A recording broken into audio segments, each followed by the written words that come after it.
Hello and welcome to one team. What are we welcoming to? Where are we? Hello and welcome to episode 158 of the Game Pit. We're laughing because this is the 948th time we've tried this. And I'm Sean. And I'm not allowed to mention my co-host name because apparently it's a secret. Too much. No, it's a secret. I'm never going to say it. No one's going to know today. So there you go. No. I am a mystery reviewer of modern board games, travelled through time. No. What? Don't sound effect me. Do it while I'm talking. What are we doing today, Mystery Man? Wow. There are going to be some reviews of some mystery. We're going to do some reviews, as usual, in these episodes. And we've got 8 games we've been playing. And these are some of the hotter games. There was like the whole raft release at the end of 2020 that clearly publishers have been holding on to, hoping to get out of cons. We've started to hit that hotness. We've had time to play them and form some opinions. And some of the weirder games that have come out.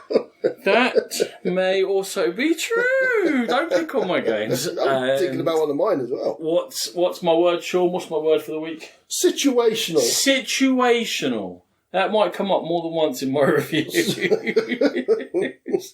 Are you ready? Are you poised? I am poised and I'm ready, Ronnie. Shall we crack on? You said my name. Ah, no! I am poised and ready, David. My brother-in-law.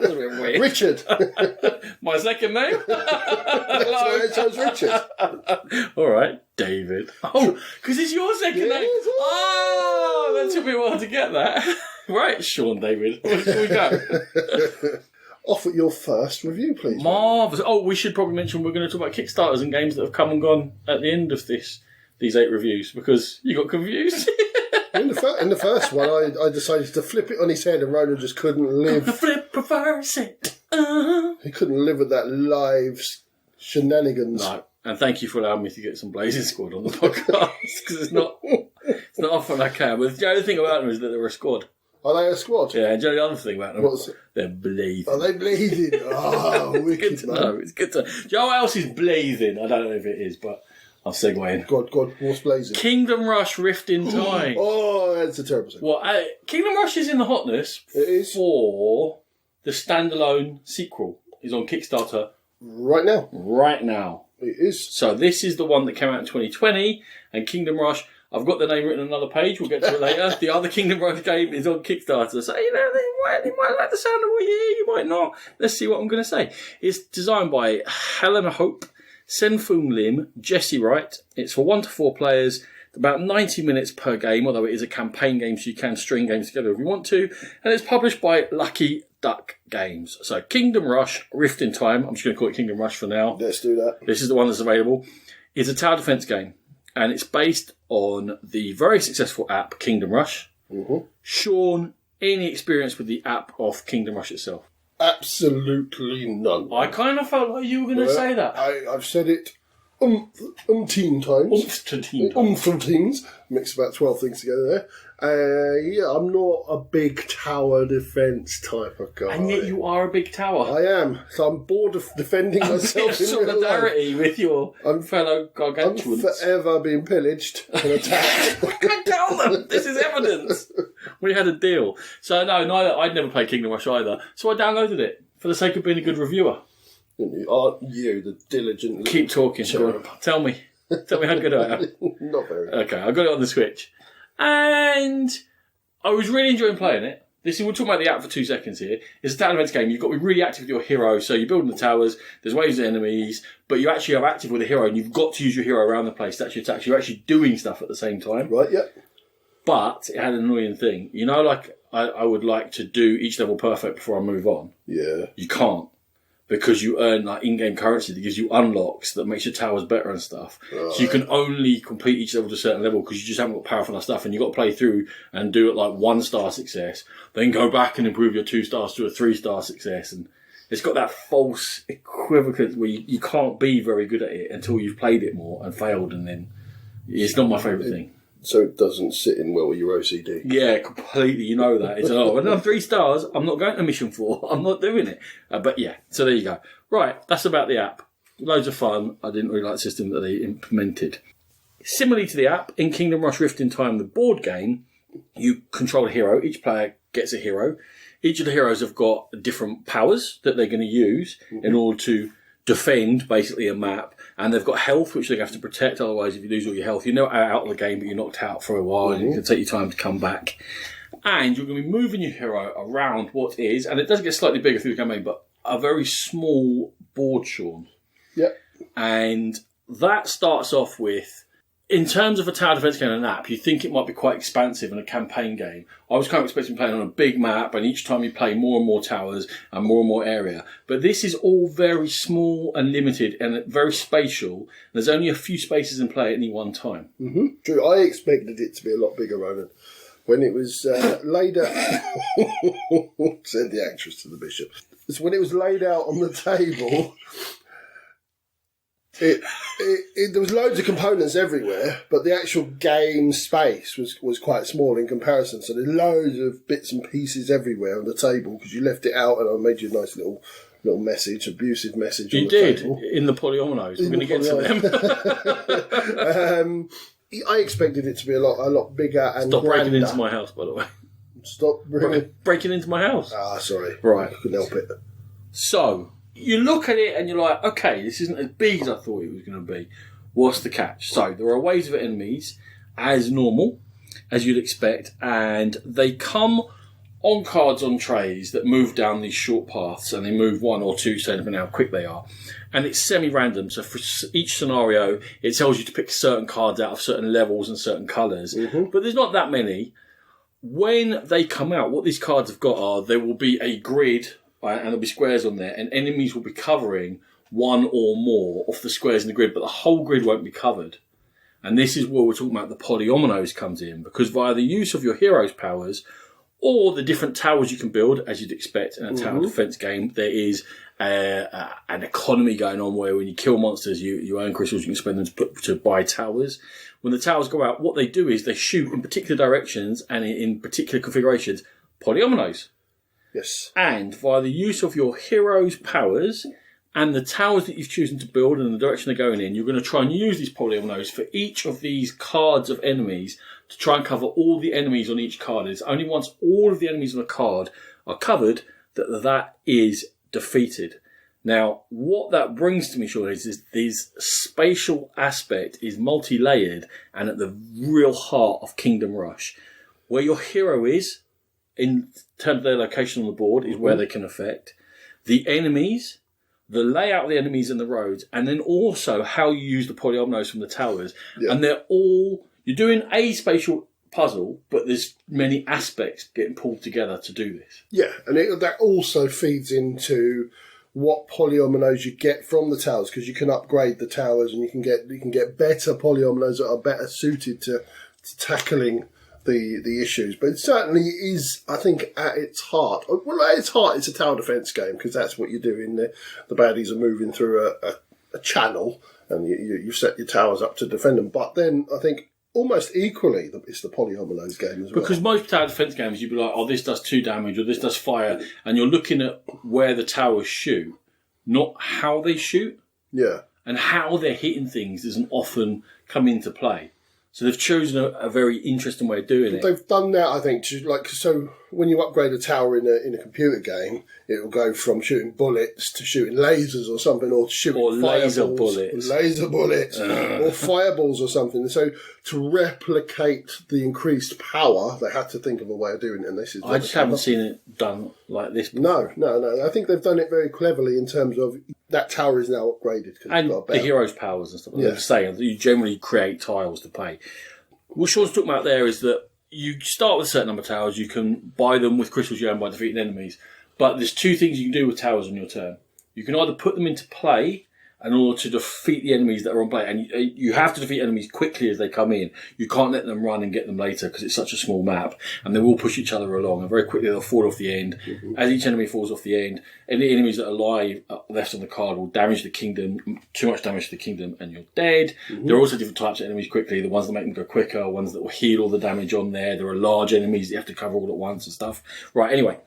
The towers, there's two things you can do with them. You can use them and you put them down. There are limited areas where each player can put towers down. You're given a building site or multiple building sites, depending on the number of players, and you can only the towers in your hand. Now, the reason you're worried about the towers in your hand, because the second thing you can do with towers is you can hand them to another player. When you hand them to another player, they get the next level up of the towers.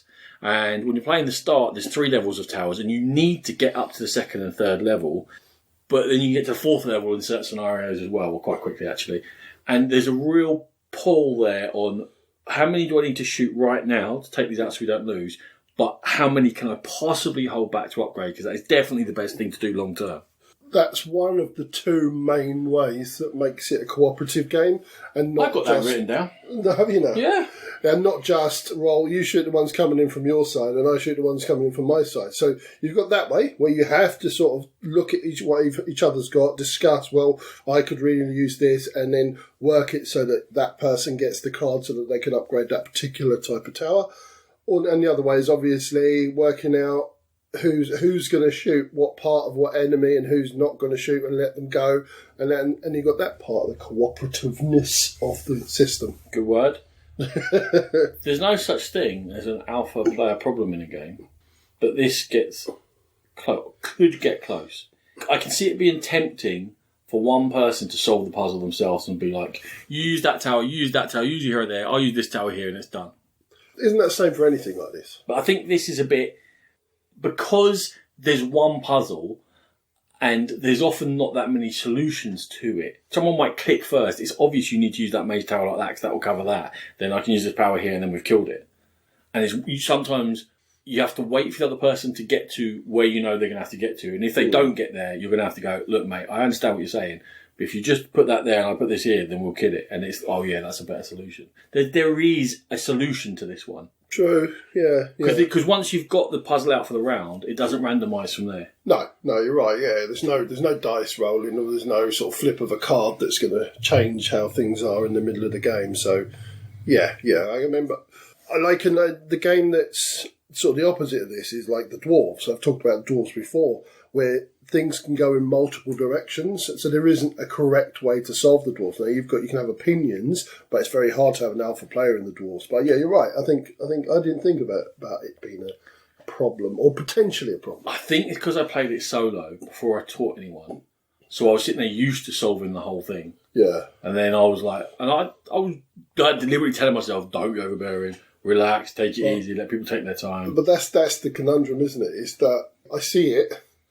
They don't see it. Do I say it and let us fail, or do I not say it? Oh, I will never let us fail.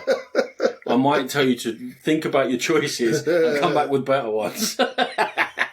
Right. There's a couple of ways in which you're particularly challenged. In a lot of the scenarios, but not all of them, there are portals that come along, and they require you to have certain level towers to hit them. Mm-hmm. And every tower that hits the portals will be destroyed. It'll be sucked in to help destroy it. Yeah. So that helps refresh things mid-game. You can't just build up, get very powerful, and now I'm killing everything. That's where it resets. And also, as you go through the campaign, they both change the nature of the scenarios. You're not just trying to last, but also they give you certain challenges, and they bring in bosses to play against, to which you've got mega powers. So they are constantly getting you to rethink what you do from game to game as well as within game. So that kind of brings me into one of the questions I have, because I just played a couple of levels with you, the early levels, so I didn't see any of that develop. So I was just wondering, Richard, do all of the scenarios work, and is there enough real variety in that box from what you've seen so far? So I didn't play all the scenarios. There are 10 within the campaign, and I got to scenario 5 or 6, somewhere around there, having played some of the early ones multiple times. Mm-hmm. So I couldn't take to all of them. I will say they do mix it up, but to me, the pattern was always the same, as in I am trying to solve this puzzle now. Now, there's a big, huge aspect to the game that is, to me, very unusual for a tower defence game. Someone might tell me I'm wrong. And is the major factor to me as to whether people are going to enjoy this game or not. Because in the first place, right, now a tower defence game or co-op, are you going to enjoy that sort of thing? But here is the crux and sort of the USP that's going to put you off or not. All your towers are removed at the end of every round. And they go back to your hand. So there is no constant element there.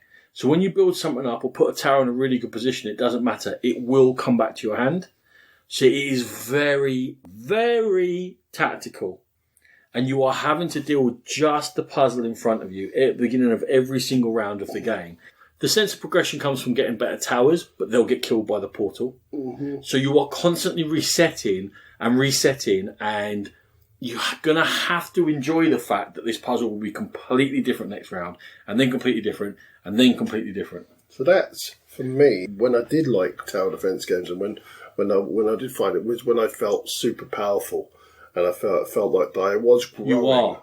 You're a powerful person, all right? I felt that you matter. I was growing within the game, and you could see your progress. But in this one, as you've just said, that you're constantly having to reset, and you don't get that satisfaction. Maybe I think this progress comes from playing across the campaign, being given access to more powerful stuff. You don't start with access to spells. I don't think you play with spells. No, I don't. You get, but the game tells you what you get access to. Right. So it doesn't particularly necessarily mean that you've earned them. You get to choose from a variety, but now you can have 2 spells. Now you can have the next level spells. Now you can have level 4 tower and this level 4 tower. Yeah. So it doesn't feel like earned progression. And like I say, I don't think that's a good or a bad. Mm-hmm. I think that's a personal taste thing. And this is the first use of the word situational. This game does everything it wants to do well, but you're going to have to listen to what we said or other people say who are much more eloquent than us. And does that sound like something I fancy or something I want to try? And if it does, go for it, because they've done it well. But just beware, there is one thing I want to talk about before we sum up, or you got any more questions? I've just got, I just want a little mention about the art. I think the artwork is absolutely beautiful. I think it's kind of that cartoony quality, but Lucky Duck always produce beautiful art in their games now. I wanted to ask you, is it more a Can I just cut in quick on that? Yeah, of course you can. Naturally, you're going to talk about the art, so we're just going to live up to our stereotypes. I'm going to talk about the rulebook quick. I just thought it was a good time to this is to link in with the art and the components. Oh, go on then. Hit me. So I was going to say, is it just the nature of a tower defence game that it's going to be quite fiddly? Because I found this one quite fiddly with the little pieces and loading up the trays and scooping the trays along and what have you. Is that just the nature of a tower defence game? I didn't find it that fiddly. No? I'm going to be honest with you. Although it's because you're constantly moving things all around a lot. Yeah. But I thought for what they did the other day, I think they did it very clearly and well. And I haven't found a tower defence game that isn't fiddly. Yeah. I think it would be so basic. It's a difficult genre to put into board game. It seems like a natural fit. But when you start trying to do it, I think you're trying to find simplifications of complicated systems. Well, that's why I was willing to give them a pass on that, because it kind of felt to me like that most tower defence would be. I think they've done it well for what it is. What they didn't do well, unfortunately, was the rulebook. Right. It was a bit of a mare. You get it in a lot of these campaign games, and you're going to get it again in my next review. That they give you a rule book that isn't really a rule book, and they say go to the scenario book, and that will fill in the gaps. And it's a terrible way to teach a game or to learn a game, and then you don't have a reference book. Yeah. Because if the rule that's come up in scenario 6 is the one that they taught you in scenario 2, or in the back of Beyond, or over the other side of your mate's hill, you're in a bit of a mess. So, in terms of learning, given that it's a 90-minute an IP game, you can see people who are not necessarily that into board games playing it. It is a hard learn.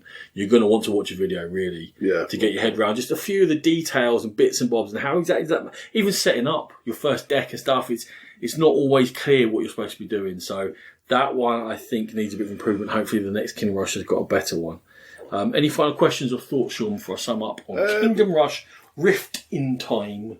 For me coming in as somebody who's not really into them, I found it quite accessible, Ronan. That's because I taught you. Because you taught me, because I didn't have to go through the rule book. But I found it quite accessible, and my overwhelming urge or thought about tower defence games is that they can be quite repetitive by their very nature.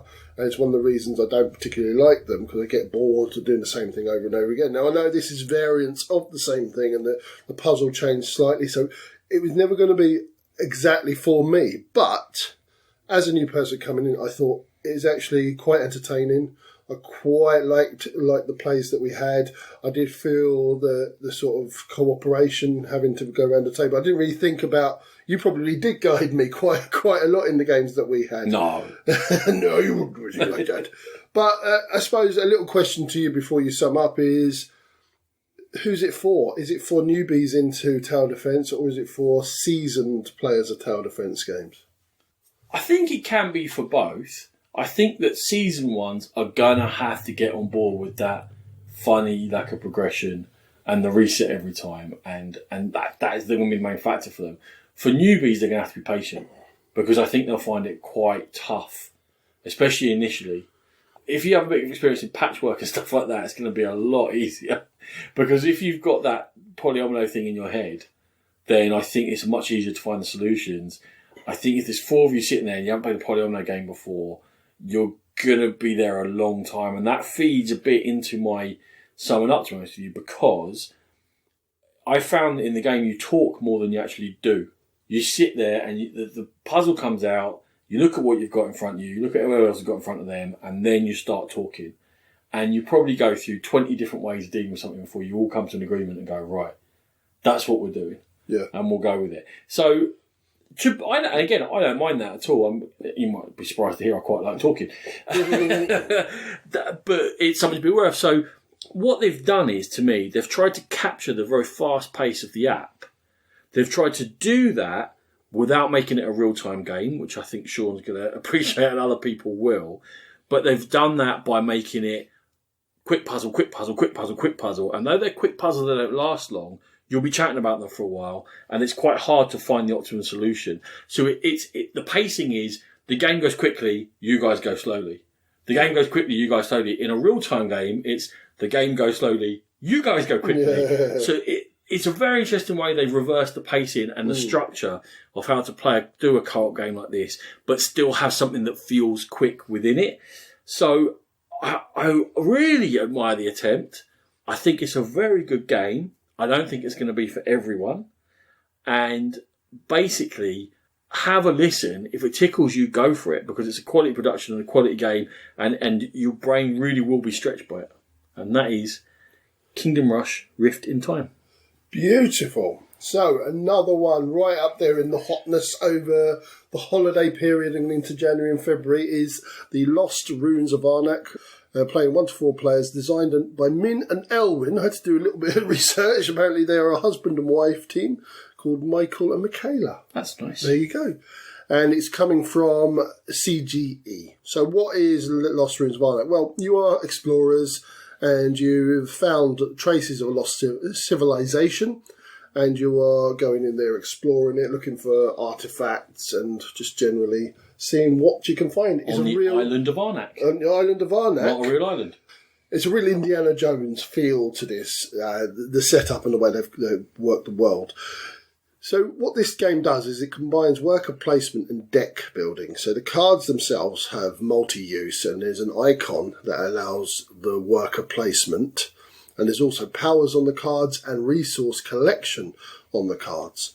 What you're doing in the game is you are exploring the island, and you are buying cards which are equipment and artifacts, and you're also working your way up a research track, and that's basically where you're going to score your points by exploring the island, working your way up the research track, and there are some points on the cards that you buy, but they are mainly during the game for actually playing to either place your workers or doing certain things in the game. I'm going to start off where I always like to start, and I thought the art, the general presentation of this game was fantastic, and even the down to the components. You get little arrowheads and little crystals and all sorts going on there. And it's functional, more importantly, Sean. It is functional. It is both pretty and clear, and the components help you play the game. They do. And once you've got into the swing of what everything means, you look at it and you go, I know what that does. They've managed a multi-aspect travel system with icons that all make sense. Yes. Even a funny double branch 4-tier boats and cars are not the same, but planes are everything and all that. And it all makes sense. Yeah, absolutely. So I think they've done a really good job, both in what you're talking about, it looks lovely, and what I'm talking about, it works lovely. It works lovely. It does take up a little bit of real estate, but in terms of the board, it's quite big. But I think everything goes on the board, which is a plus in my book, because you don't have to have components all around. Don't like a messy table. No, don't like a messy Man likes the Lacerda games, doesn't want components everywhere. Goodness me. So there are lots of stuff going on around the main mechanisms, Ronan. Oh, I said it again. Oh. You did it before. And this, did I? Yeah. Have I said it twice now? Yeah. That's like three I've said. Yeah. Oh. Now that you're counting, you're realising how often you do it, aren't you? So if I go above my 5 limit, I get told off. Don't tell them. Don't tell them. So there's loads of stuff going on around the edge of the mechanics. So you've got assistants, you've got idols, you've got rounds where the artifact cards become more. Have you even told them what the 2 different types of cards are? Let's do that. Okay, so there's equipment and there's artifacts. There's equipment. I did mention there's equipment and artifacts. Yes. And they go in your deck, but artifacts come directly, use them immediately, but they usually cost you something. Whereas equipment takes a bit of time to cycle through. Yes. And then they give you a power. But you get more equipment available, which will cycle around at the beginning of the game. And then the thing moves along, and then you get more artifacts available as you go through, which are instant wins. Which is thematic, because you're forging your way through the jungle and what have you. So leaving your camp behind. Yeah, you're using up your equipment. That's getting less and less, but you will find in more and more artifacts. I hadn't thought of that. There you go. I think the clever thing about the card, now they both cost 2 different systems. One side costs gold, the other side costs the compasses that you would be using to explore rather than. Yeah. But what I thought was very clever is there's only 5 rounds in the game. No matter whether it's an artifact or a piece of equipment, it's only going to come around rarely. You might see it twice, there's a possibility of seeing 3 times, but no more than that. Which means that every card matters. Mm-hmm. Now, there's only a limited market, so it's not in terms of, I'm going to sit here and wait for the perfect card. Yeah. But to me, what it felt like was that it gave each game its slight sense of uniqueness in that, that was the game in which I got the fedora and the whip and the gun, and I was clearly Indiana Jones. That was the one in which I got the cursed crystal that kept on giving me the bad fear card, but also gave me the amazing number of arrowheads, which I then turned into a great research thing. And in a lot of, deck builders, one you're going to mention later, I feel like you're probably buying whatever card's available was the most expensive. In this one, I felt like I actually cared which card I bought. You definitely do, because you've got to fit that card into what you're trying to do, whether it's going up the research track, whether it's trying to explore as much of the island as possible. Are you saying there's 2 clear paths for the victory points, Sean, as I point to my notes? It's 2.5, because you do get a few with the cards. But yes, there are 2 main paths. So you're exploring the island, and you are, once you explore an area, a guardian is going to come along to guard that. And you have to appease the guardian. You don't kill them. You appease them. If you want to be mean, you say you tame them. Okay, well, you reach an understanding with the guardian if you're there at the end of the round and the guardian's still there and you haven't appeased it by them, but you still get to use the action, which I thought was really good. They're not blocking you from the action. They're just saying, right, if you don't sort of deal with them while you're there, you have to. You have a malice. So each guardian is individual. You don't know what guardian you're going to face. That's right. You don't know what action you're going to get when you explore. Mm-hmm. So that is in clear contrast to the research path.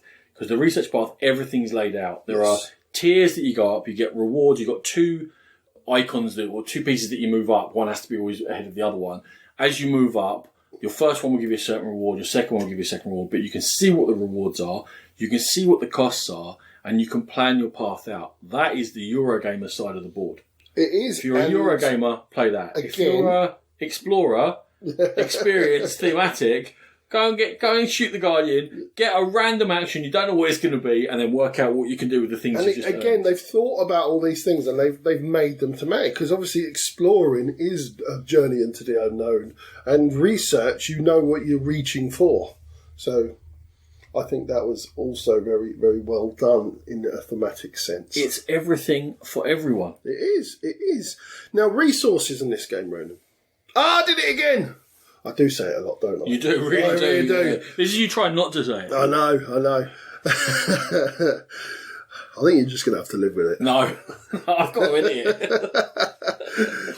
So resources in this game are quite... I liked the way that some of them were really scarce and hard to get, and they were the ones that tended to unlock things for you, whereas gold and compasses, the lifeblood, your currency almost in the game, you could get access to loads of the gold and compasses if you channeled that way. There's a hierarchy to the resources. Yeah. There's a That's a good way of saying it. A clear path where compasses and gold, then it goes to those tablets, to the arrows, to the crystals, to the whatever. For me, and this is proper nitpicking, there was maybe a step or two too much in there. Where it started becoming, although you weren't swapping a colour of cube for another colour of a cube, it felt like I was to me. Where I'm like, right, I tended to go to the left side and explore more than do the research track, so I just wanted to have the crack and enjoy it. Yeah. And then I'd end up with like, oh, what am I going to do with 3 arrowheads? I don't need them. What actually needs that? And now 3 arrowheads? Wow. Oh, yeah. Wow. Oh, yeah. Rockefeller of the jungle over here. And then I was like, well, now I've got to turn these into something else for them to be of any use to me. Yeah. Even if I could have spent the more difficult ones or to get as lower down ones and they made the hierarchy even clearer, that would have made the exploration path a bit more viable to me, because I feel like if someone plays the research track well, they will beat you even if you play the exploration track well. Yeah, I agree. I think I've written down is the research track the most obvious way to win, because you can see your path, and at the top of the research track are quite a lot of points if you get up there. Yeah, if you get to the temple stuff, it's really... Yeah. It's... Another thing, seeing as I'm nitpicking... Cool, let's nitpick. I have played it a few times, and I've enjoyed it. I'm going to be giving this a nice, good rating here. This one, in order to stick around permanent for me, is going to need an expansion sooner than some other games that I enjoy as much as it. Because with them, I can see me enjoying them the same amount several years down the line. Mm-hmm. With this one, limited shelf life sounds very harsh, and I don't mean it like that, but start thinking in that direction, because now we're coming to play 5. It's not feeling that different to play 1 and 2, despite, there are some random draws and some different things happen in the cards, and I enjoy it all, but I want to see the lost tunes of Arnak coming up relatively soon. Quick question: have you played it more than 2 players, or in your plays? We played together. I never played this game with you. Did you not? No, I taught it to Rachel, who then taught it to me. Yeah, I played it myself. Rachel and Eddie have played it. Did that change it at all? Because I did wonder, having more players out there and more sort of competition for those spaces, would that change it? Not much. No? Okay, there we go. No, it gave you slightly more opportunity whereby someone might go and leave a guardian at the end of a round, and then the next round you go nick in and beat it up. Right. But it didn't change it massively for me. Okay. In direct answer to your... Not beat it up, appease your it, sorry. Point. Appease it. Yeah, sorry. In direct answer to your point, I think it will stay around a little bit longer for me. I feel like I haven't explored it as much as I want to Explored yet. it. I think, for me, I'm a little bit... What's the better word to say? I'm still Finding words is almost the key to this. I know. It's almost. I'm still in love with it more than you are, I think. I knew you'd jump on it. I couldn't have coached my comment in any gentler terms. You tried, but I could see through you. No, you can't. I can't. And I'm finishing off here before you read me anymore. It's a medium weight, just over an hour. Fantastic presentation with some discovery. It's very good. I have kept it, and it is very hard to get into my keeps. And I want to play it more. It is in our pile to be played more now because we're still enjoying it. And that's after 5 plays. It has got more plays in it. I am not done with it. I am keeping the Lost Ruins of Arnak. I like the game. It's a very good game. It is at the top end of games from last year. But compared to other games I like as much as it, I anticipate that it has got a limit on how many games are in there, and I can see a lot of potential, and I would like there to be even more maps or some more content or something to mix it up a bit more. So Trevor obviously hates it. So for me, I thought the blend of theme and the blend of different mechanisms was really, really well done. And it made it, after a lot of games where maybe the theme didn't lean in as well as I want them to, or the mechanics didn't bleed in as well as I wanted them to, this game kind of hit that sweet spot for me. You've got the theme, you've got the mechanics, the Euro side of me is happy, the Ameritrash side of me is happy, and for me it was a really nice blend. I'm still enjoying playing it, unlike Trevor, and I just got punched, and I will continue to enjoy it, I think, for quite some time. I do take on board what you said. I think there is a shelf life for this, but for me it's past the tombs and into the new undiscovered lands. I don't even know what that means, but okay. Neither do I. Saying Trevor 6 times is no less annoying than saying my actual name. All right, Morris. So Ronan, oh, look. I've done it again. This is where I want you. Far away. Far away. So my cohort is going to lead us into a rather strange little place. It's not strange. Come with me. Come with me, and you'll be... No one needs that. You're about singing to me. Come on, help me out. No one needs that. So, the third game we're going to talk about today is indeed Far Away. It is a 2-player only game. It is 2 hours plus. It was designed by Alexander Jerebek, and it comes from Cherry Picked Games. You are a couple, whoever you may be. Cool. 2 people, not necessarily a couple, but 2 people who have signed up for a company that's doing cut price galactic exploration. And this isn't far future high tech. This is quite low tech, basic. We're going to put you in a metal tube and fire you at a planet that we think might be their exploration, on which you are going to crash land. Weirdly, that's my plan for you. There's not enough petrochemicals on Earth to get me out of low orbit, right? You're going to crash land, and you're going to land on a hex, and it's going to be surrounded by 6 hexes, and they will be of different terrains. And you will be given a mission, and there is the basic mission of basically repair your ship and survive and report back your findings when you take off. Or there are, as mentioned or hinted at previously, there are 10 different missions in which you can play through a progressing campaign that's not actually linked to each other. It's just that the missions mix up, and some of the elements from earlier missions go into the next one, and there's a weird sort of bonus thing going on that I don't really know how it works very well. But so anyway, there are different missions you can do.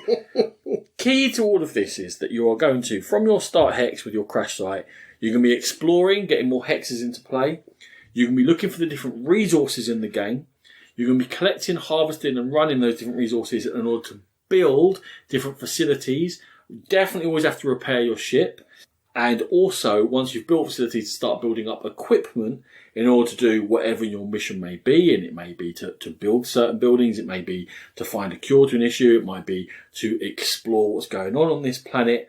But you do not have a radio. So, first off, the thing about this game is that there's a mechanism whereby when you are not in the same hex as the other player, you cannot communicate in any way with each other. You can't point, you can't wink, you can't talk. Blessed relief for anyone who's ever played a co-op with me. You can only look at what they're doing in-game, and you can see what they're doing with their own little board, their own little tableaus. They walk around these hexes and do things. And also, if you stay apart for too long, your loneliness will kill you. So after a certain number of rounds, you have to get back together again. When your loneliness will disappear, you'll survive, and you'll be able to talk about what's going on. And all those things you've been holding in may come out. Are you missing me? Always. Come with me. When I heard about that mechanism, Ronan, I just thought of you. I thought, that is you all over. You love games where you can't communicate, and the theme of it blends in like that. I even told you about a game that's coming out, a NASA game, where some of you are astronauts on the space station, and one of you is mission control, and you have to establish the connection to be able to talk by doing things in the game. That sounds awesome. Does sound awesome. Again, for someone who allegedly talks too much in co-ops, I love games where you can't talk, so you get taken out. So maybe I don't talk that much in co-ops. It's a real hook, right? That is what I saw and went, hold on. what? You can't. And then when you're doing it, boy, is it like the first couple of games you can't do it. Because you're kind of like, no, but both ways we were doing it. I've been playing this just with Rachel. Rachel and I have been playing it together.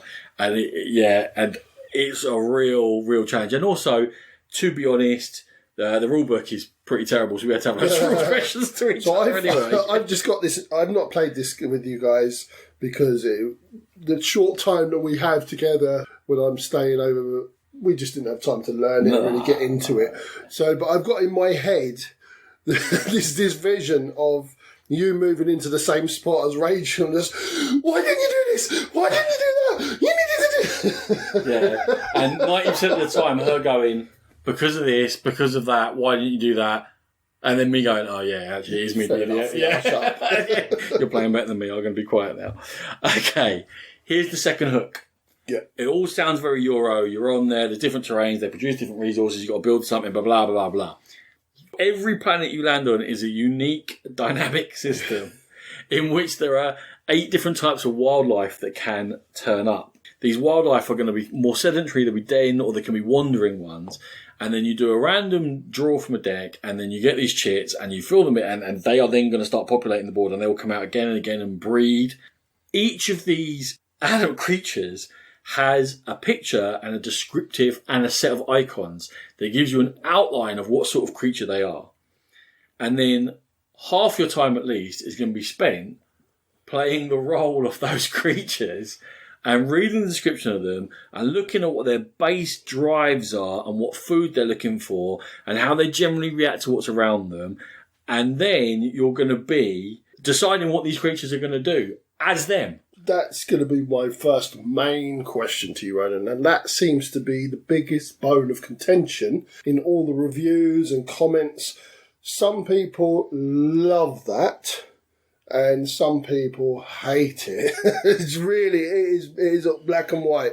It's dividing people down the middle. Do you have to enter this game with a certain mindset? Like, I'm going to have fun with this, I'm going to be creative with this, and take away the sort of the computer side of your brain where you're just saying these things should move in a certain direction or should do this, and when there's some ambiguity in there, there has to be an answer. So, yes to the first bit and no to the second bit. Yeah, you have to embrace this. This is a huge part of the game, is that you have to do these animals as these animals would behave. But there's no set rules. There's no wrong answer. So if you decide that's that animal and you're not cheating, you're not going, that suits us, then cool, that makes sense. You don't choose that rodent charges that massive reptile that will eat it, because it wouldn't. And if something is called an ambush predator, leave it still. Leave it alone until someone wanders by. And then we had these things that were like rats with scorpion tails, and they were the scourge of the game with one another. So we just had this area, we're like, we can't go there because those things will run out of the caves they're living in and sting us, and you're really fragile in this game. You are not heroes, you are gobshites who have been fired off into space in a tin can, and you can die really easily. You have to be careful. So, you get into situations, and I think there are, like, it is logical what they do. You just have to look and assess what the logic is for each of them. So we had like a rodent that usually reacts to anything coming into its territory, a different rodent. But in this case, something wanted its territory, and every single time we had reacted to it, it ran off and it burrowed in it and it started eating metal and stuff. But for this one, that's actually just an insect that's wandered through there. Would a rodent react to a little insect? Not really. Yeah. So, all right, they're not reacting to that one. And it is that sort of a thing, and it's just common sense. And I can see gamers struggling with it because you want to be told these are the rules. You're not. These are the guidelines. This is a flying predator that will follow its prey to the end of the earth and is massively aggressive. Roleplay that. It's not that hard. It's not like deep. You're not having deep and meaningful conversation when it comes to roleplaying. You're just following basic behaviour drivers. Mm-hmm. And it becomes, what would this meat-eating plant that travels around deserts to soak up things do if a parasite got inside it? They go, oh, it's a plant, so it's not that clever, so I don't think it's going to do anything about it. Right. But if this humanoid, shy, frog-like frogman got a parasite in it, well, actually, they're smart, so that's going to go to another one, which will spend its turn to pick it out, and then this one will stamp on it. You know, and then but that is part of giving you flavour to the whole game. Yeah. This is just a 2-player game, right? Yeah, strictly. See, I would love to see this as a 3 or 4, because I think that people would have so much fun around the table. Oh, they'd be rowing.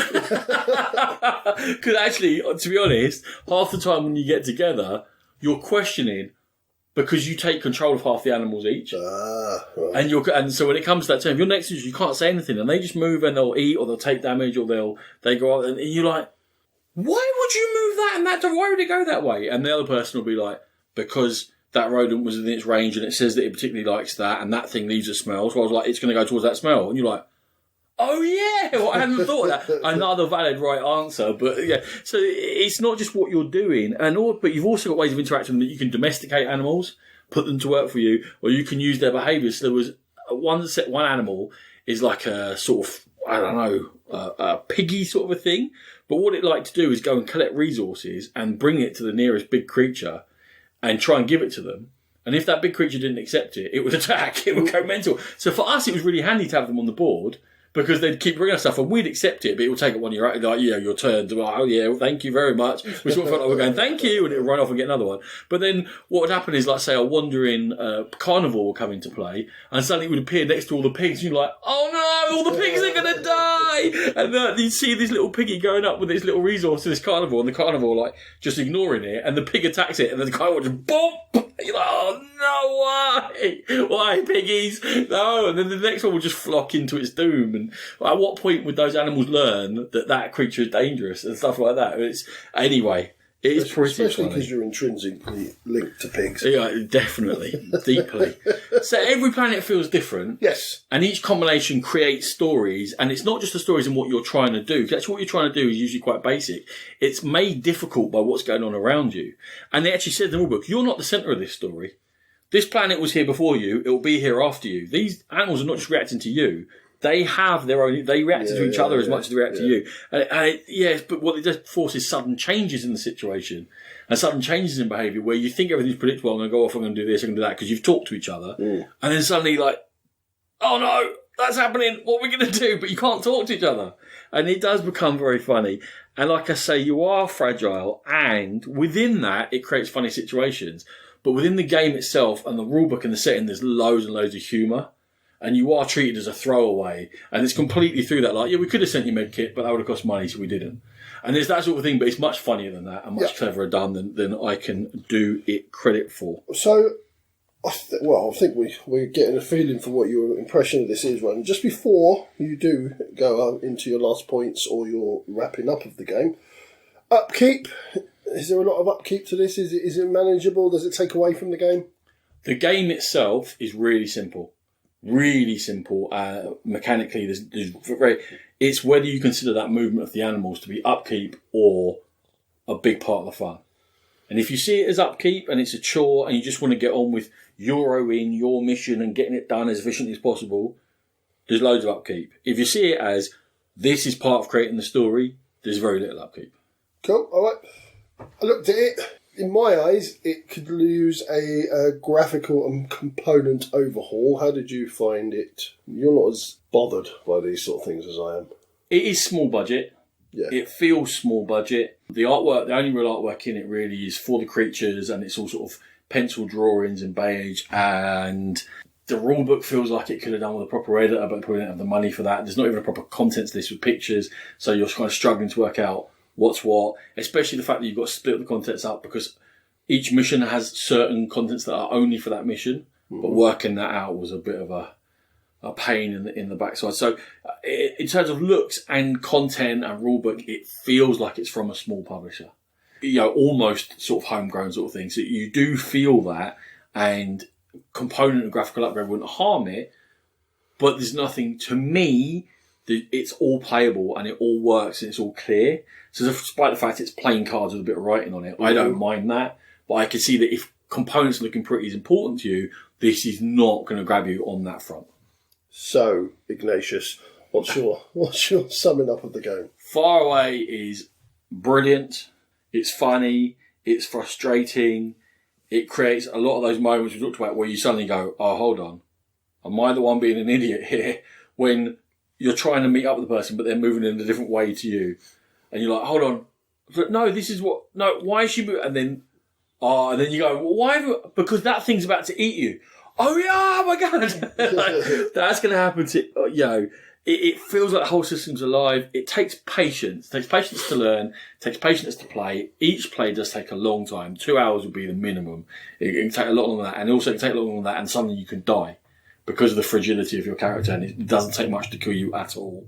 But it won't happen often, but it can happen. Mm. You have to have an open mind as to what you expect from the game.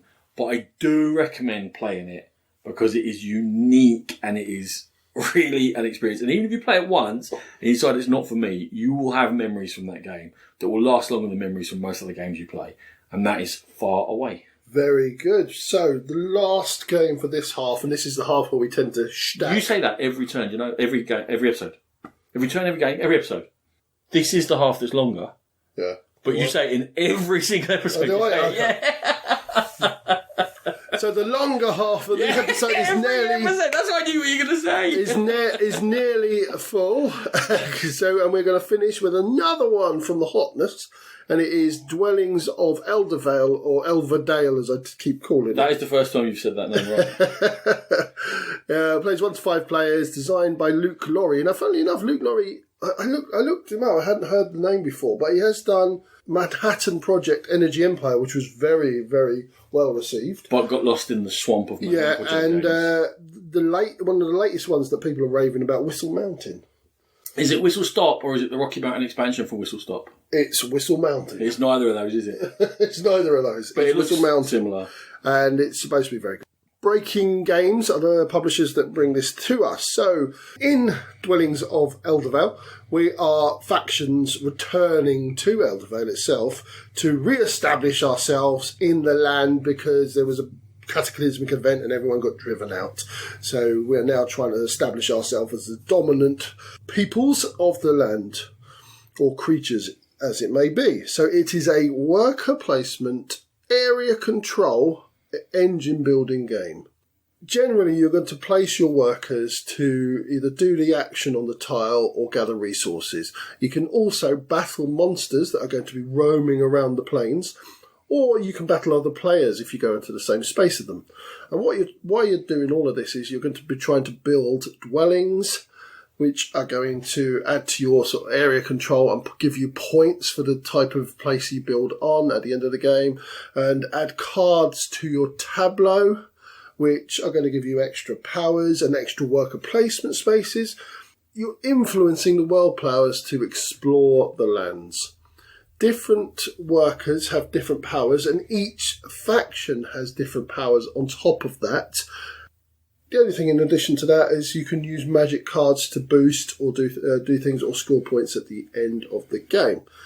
It is unquestionably an amazing production, Ronan, this. I question it. I refute your question. I withdraw my question. You withdraw that. It is fantastic. It's full of game trays that are functional. You just got to take your faction out of the box, plonk it in front of you, and everything is set up ready for you to play. The cards are all in their own containers. You just plonk that on the table, set up, ready to play. I think it's a fantastic, beautiful component and artwork experience, and that is obviously what drew me to the game first. Drewed me.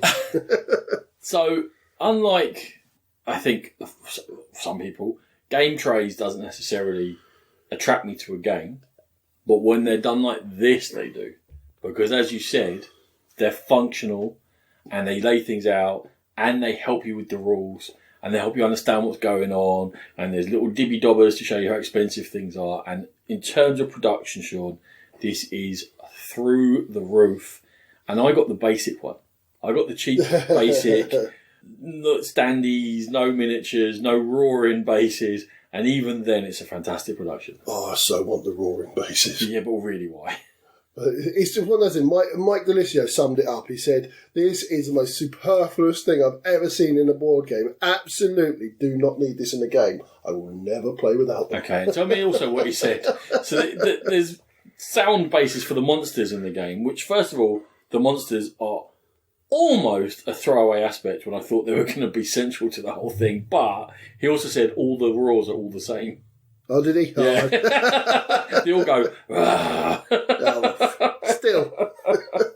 I have to do my own roars. Monsters. Yes.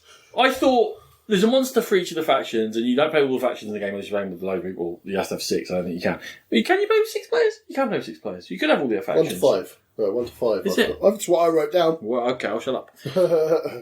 There's monster for each faction, and each faction's got 3 hexes that will go in the pile, and one of them has got the lair on, and when the lair comes out, the monster comes out, and there's all this thing about monster and monster behaviour, and there's monsters around the place, and I didn't feel they were as central to play as I thought they were going to be. I felt like they were there, they could be used cleverly for 1 or 2 turns, and then someone's going to kill them.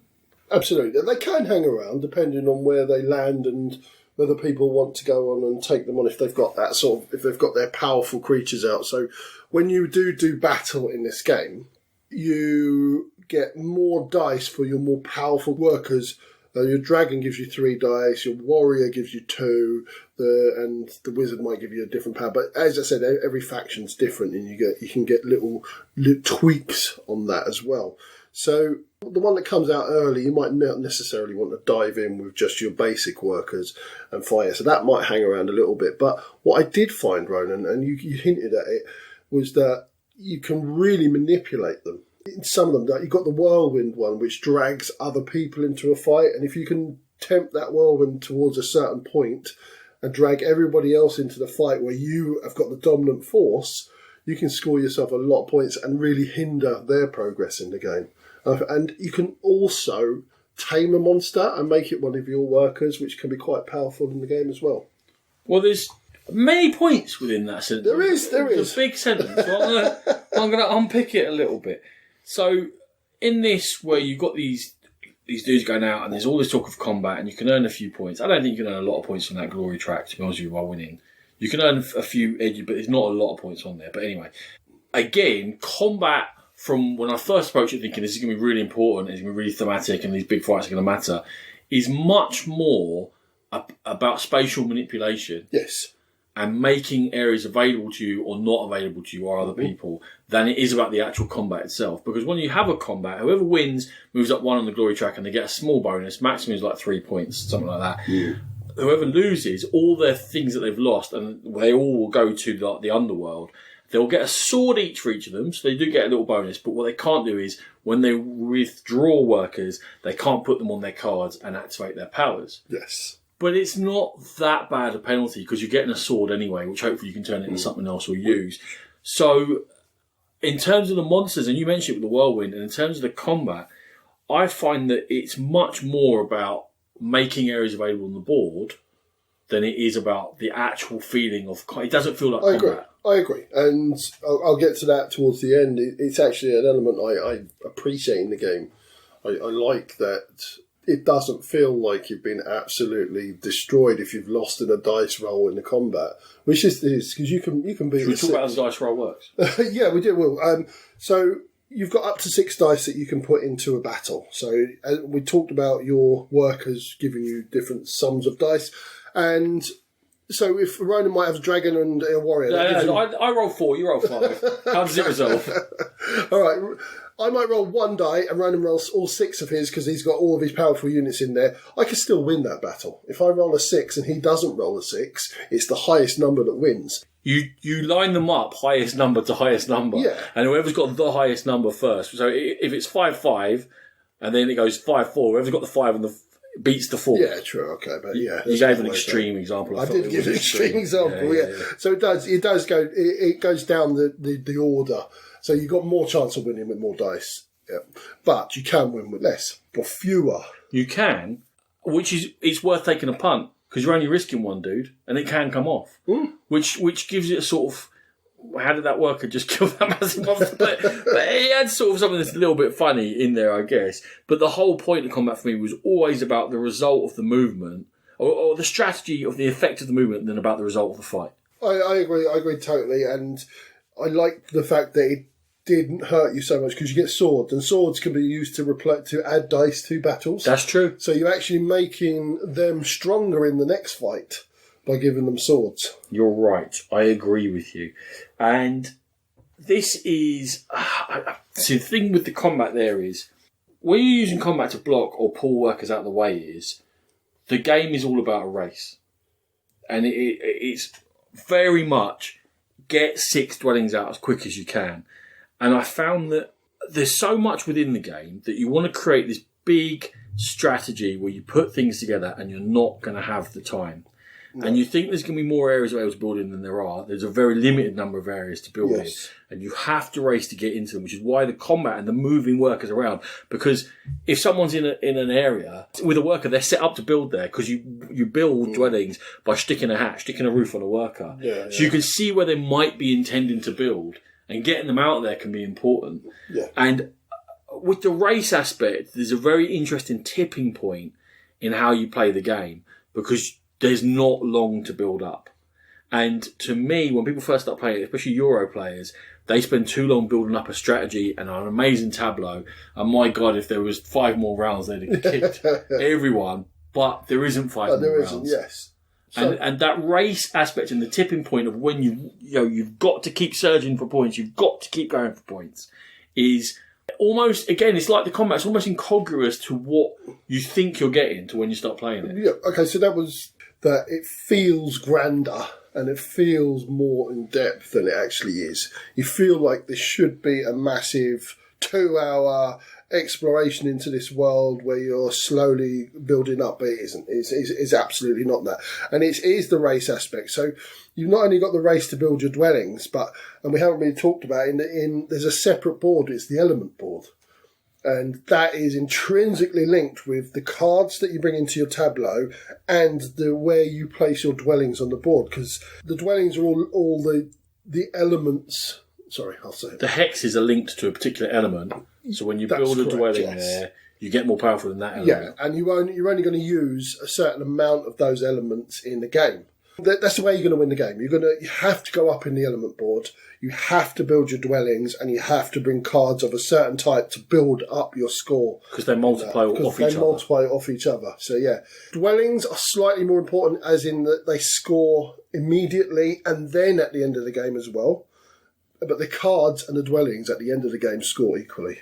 So there is 2 ways to go, but it's all linked into the same thing, and it feels like it should be grander than it is. And one of the things I said whereby there's not as many places to build as you think there are, is links directly into that. If I'm fighting with you for, let's say, the dark blue, the water spaces, and we're both doing decent in terms of power, and we've got a couple of cards of that colour, who can get the dwellings on there makes a big difference to our final score. And again, it brings in that pressure of, no, I don't have time to... And once the dwelling's built, you can't nick it. It's built, it's done. Another thing that adds real pace to the game. Yeah, absolutely. And everything is sort of telegraphed in this game. Again, is something that you kind of touched on, that you kind of know where people are going. Because if someone whacks their dragon into an area, then you know that around that area, that vicinity, they're looking to defend something if it should it become attacked, because you can bring in adjacent troops into your battle. So you get an idea of where people are going and what they're trying to do, and then it's up to you to try and disrupt that.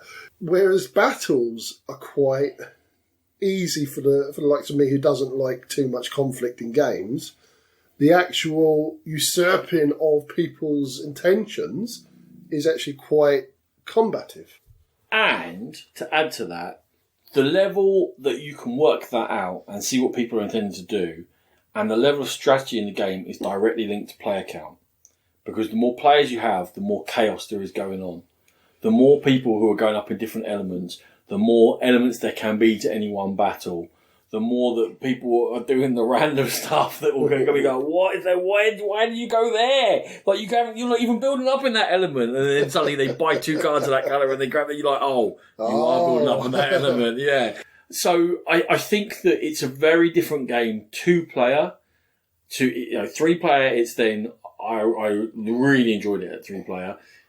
4-player, it started getting more chaotic, and then I haven't done 5-player, but there's going to be so much going on there. There's already a lot going on, even in 2-player. I haven't played anything other than 2-player. I do feel, and I did feel immediately having played it, that it would be better at 3 and 4, and I think you've confirmed that with 3 at least. So I think I was more forgiving of it at 2-player. You found it a little bit too open, and you could do what me and Natalie like to do, which is just turtle up and go into our little sides, and eventually you kind of have to go and have a fight because it becomes too tight. But at the beginning, certainly, we did our own thing. I suppose it depends on what you want to play. Yeah, I think even 2-player, because attacking someone, because it's not that big a bonus, you're almost slowing yourself down more than you are them sometimes, unless you do it very cleverly. So I think that if you've played at a certain player count, you need to play at another player count just to sort of see and get the full experience of what it can be. And if you like it with more chaos and fun and laughter and stuff, go higher player count. If you like it more strategic, go lower player count. And that's a way. It's once you have experience with the game, I think that it's a benefit for the game, but it will lead to very different player experiences for people.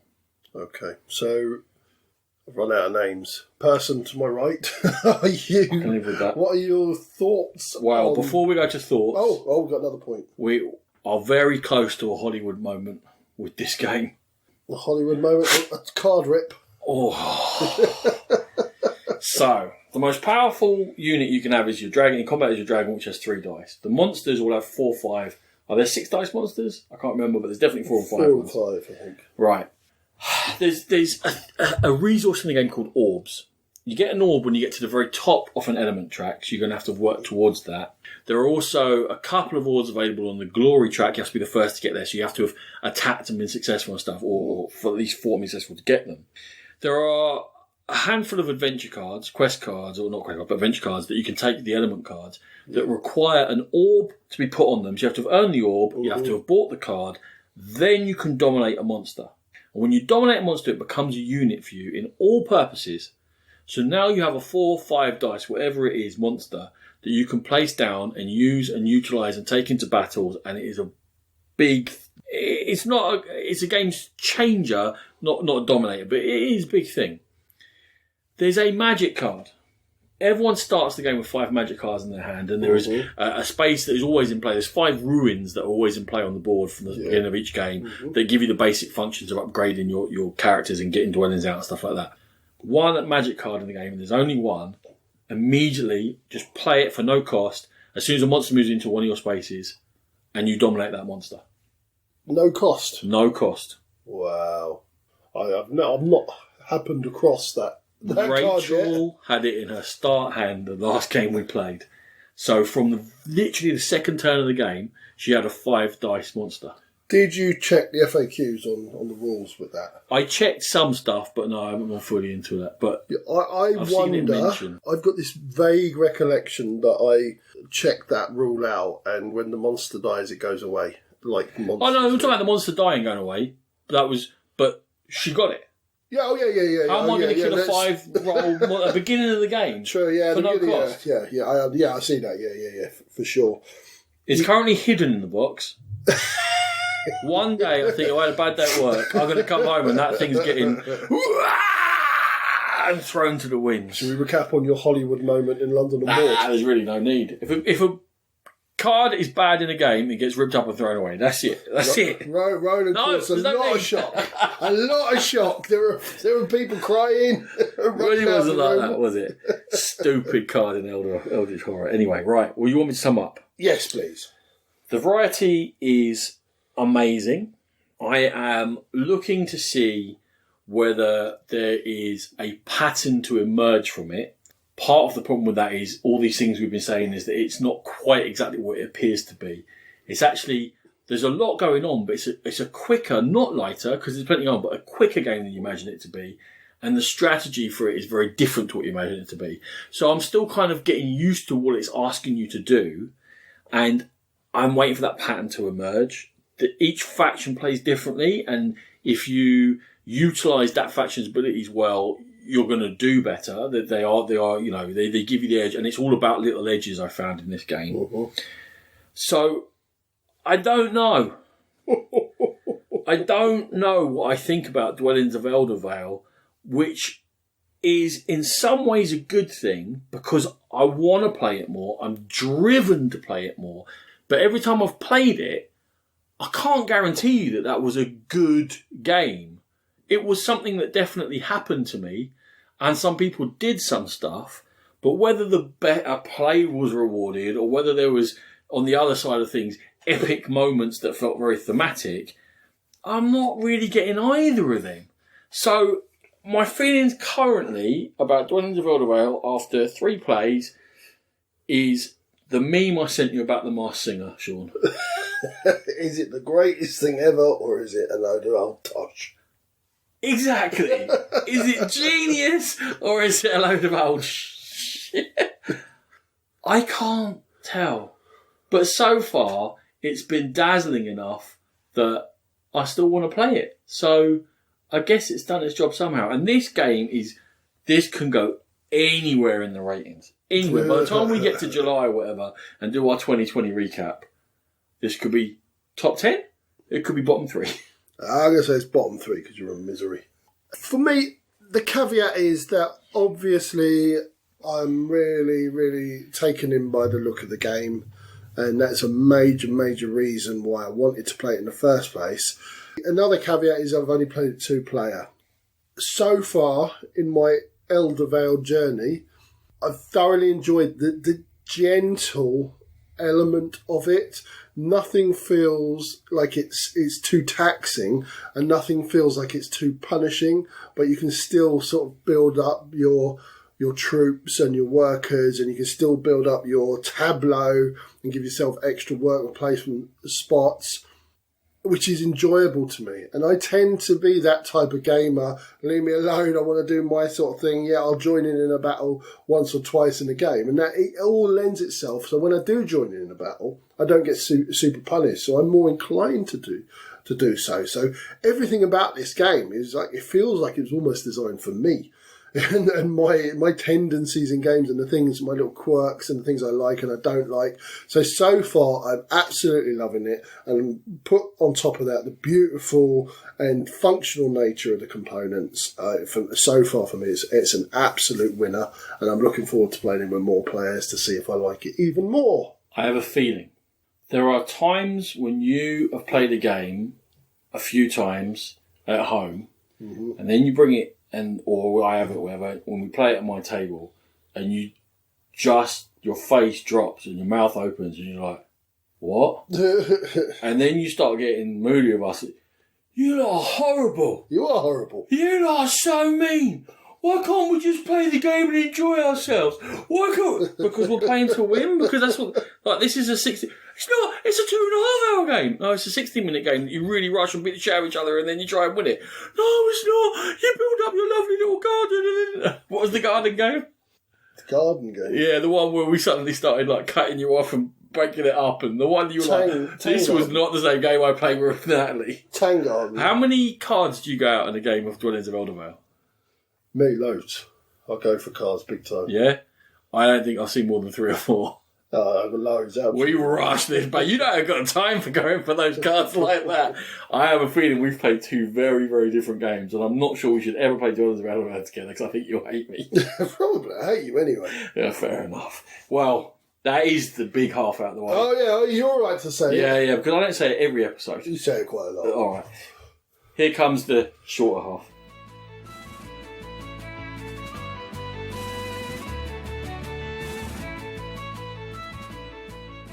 Welcome back to the Game Pit, and this is the second half, and traditionally it's the lighter games, and Ronan is going to lead us off with an expansion to a game. We've got an expansion, a standalone expansion, a re-implementation, and a family game. You like that? I do. Let's go. Do it. Civilization, A New Dawn, Terra Incognita, from Tony Franchi, Fancy Flight. It's a 120-minute game, Civilization, A New Dawn, 2 to 5 players. Civ New Dawn was a 2017 flawed gem that took the Civilization IP of Sid Meier's computer games and went in a slightly different direction. But for me, Sean, a lot more gem than flawed. Yeah, he really liked it. Like you. I remember enjoying it, but it wasn't the Civ game that I wanted. It wasn't quite. It didn't. But quite was it the hit Civ that. game you needed? It was that. Yeah, to be fair. It put you on the right. So what does it do for Civ? Firstly, it adds a fifth player. Sure. Now you start with not the full map in play. You start with a core map with some forts, one per player on there. And as a new mechanism, you can explore from the core, and you will draw tiles, and you will shape the world around you. That means that, of course, it's not set out, and set out will suit certain players, but it also means that there becomes more luck of the draw in the game, Sean, because you don't see the world before you place your capital city, and that the different powers that each civilization has are going to meld into the tile draw better or worse, which adds more of that random factor to it. Lovely. That's all you can say to that, really, isn't there? It wasn't a great lead-in. It wasn't a great lead-in, but I will say one thing. A lot of people on the forums were saying that they didn't feel that this was an expansion. Essentially, it was more of an upgrade pack than an expansion. Did it change the game? Let me tell you what's in it, and then we'll get back to that question, because I don't know how to answer it. Right. There are new civs with new powers. It more than doubles the amount in there. There are new wonders to add, which are the goals for the game. There are more end-game... the wonders aren't goals for the game. There are more goals for the game, but also there are new wonders in the game. There are things called districts, the event dial that drove the game and drove Barbarian Invasion and stuff before. Now there's a special district area on there, and you got a new card. So instead of having 5 cards, remember there was a system whereby there was 5 cards at the bottom, and there you'd use one from wherever it was, left to right, and they got more powerful in their actions, and then it would go back to the left and start again and reset. Now you have 6. Do you put all these in together, or are they... No, this all goes in. This all becomes... This is the game It's now. the whole one thing. Right? So now you have 6 cards in your power bar. They've changed some of the original cards, and you can use the 6th card to either bolster and defend more, or you can use it to place these districts down, which will trigger on the event dial, and you can specialise areas a bit. If you're in desert, there's one that's good to be in desert. So if you want to go after culture, there's one that will give you more culture. So there's a bit more specialisation going on with these districts. Right? Okay, yep. Good. I'll keep going quickly. There's a government you can choose, and one of your 2 lowest cards, you can choose a form of government. It's just called government. All it does is it means you put a token on it, and later on, well, you've still got that government, that card can be utilised if it's 1 or 2 spaces to the right. So you can forward plan a bit. Oh, okay. And sometimes you don't have to wait so long. You're like, I need to use that card again. Oh, I've got to get it all the way up to 5 again, which can be frustrating. Now you can time it because you can see when the government's going to change, and you are fully in charge of it. Yeah. You say, if I use it now, I'll go down to 1. I put a government on it. Now I've only got to move up 3 spaces, and then I can use it again. Right, yeah, I like that. I like the sound bit more of that. strategy. Yeah. So that was cool. They've put in armies. So you, instead of it just being tokens that flip over, you still use the tokens, but mostly now for defence. You actually have armies that march out, and you can see where someone's army's going. Okay. And you can see where they're going to attack and stuff, which adds a bit more strategy to it. The forts I mentioned, they're always part of the central map. There's 1 per player. If you control 1, you've done 1 endgame condition. If you control 2, you've done 2 endgame conditions. And I don't know if you remember how the game ends, but there are 3 goal cards laid out, and you used to have to do the 3 goal cards, something on there's 2 goals in each goal card. Now they bring the forts into play. They are ones that, if you control 2 and 1 gets taken off you, you lose the end game thing. You lose that achievement, whereas you can't with the normal ones. Yeah. Yeah, so fighting over the forts, you've got to get 4 of the 5, so you have to control at least a fort to win the game. But if you control 2, you're halfway towards winning the game. Okay. So they're encouraging battle in the central area and development in the periphery. Expansion or upgrade pack?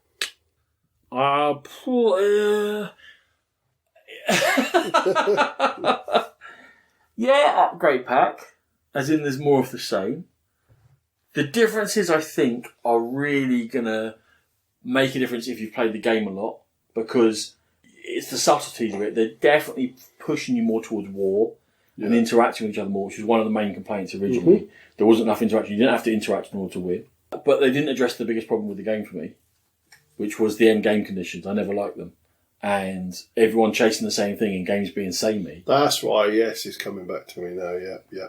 So, yeah, they haven't touched that, really. They've made it worse because everyone's now fighting over the same number of forts. Yeah. So if you're in a 3-player game, you're all fighting over the same 3 forts, which are in the middle of the map. Yeah. Right, okay. So we house rule the end game. So I don't like the forts, and I don't like they didn't address the problems. Do you think this game needs a fifth player, and would it be too messy? I don't think it needs a fifth player, and I think it would be too messy. Oh, brilliant. Next. So the only other thing I've really got for you on this one is a lot of people were saying that the player interaction, because of those forts in the middle, everyone's developing and building up their civilization and building up their armies and doing their own thing, and then towards the end of the game, they all bowl in the middle and have a big fight. So the interaction doesn't really ramp up until quite close to the finish of the game. Did you find that? Yes. Okay, thank you. Generally, everyone grabs the fort nearest them and doesn't want to antagonise everyone else because you don't want them attacking you. And then when you're ready and it's really getting to the end game, and it's the only thing you do to win, you have to do it. So it makes games samey, which is what I don't want, which is why we house rule it. And in fact, we sometimes play without forts at all. I know, shocking. Another Hollywood moment.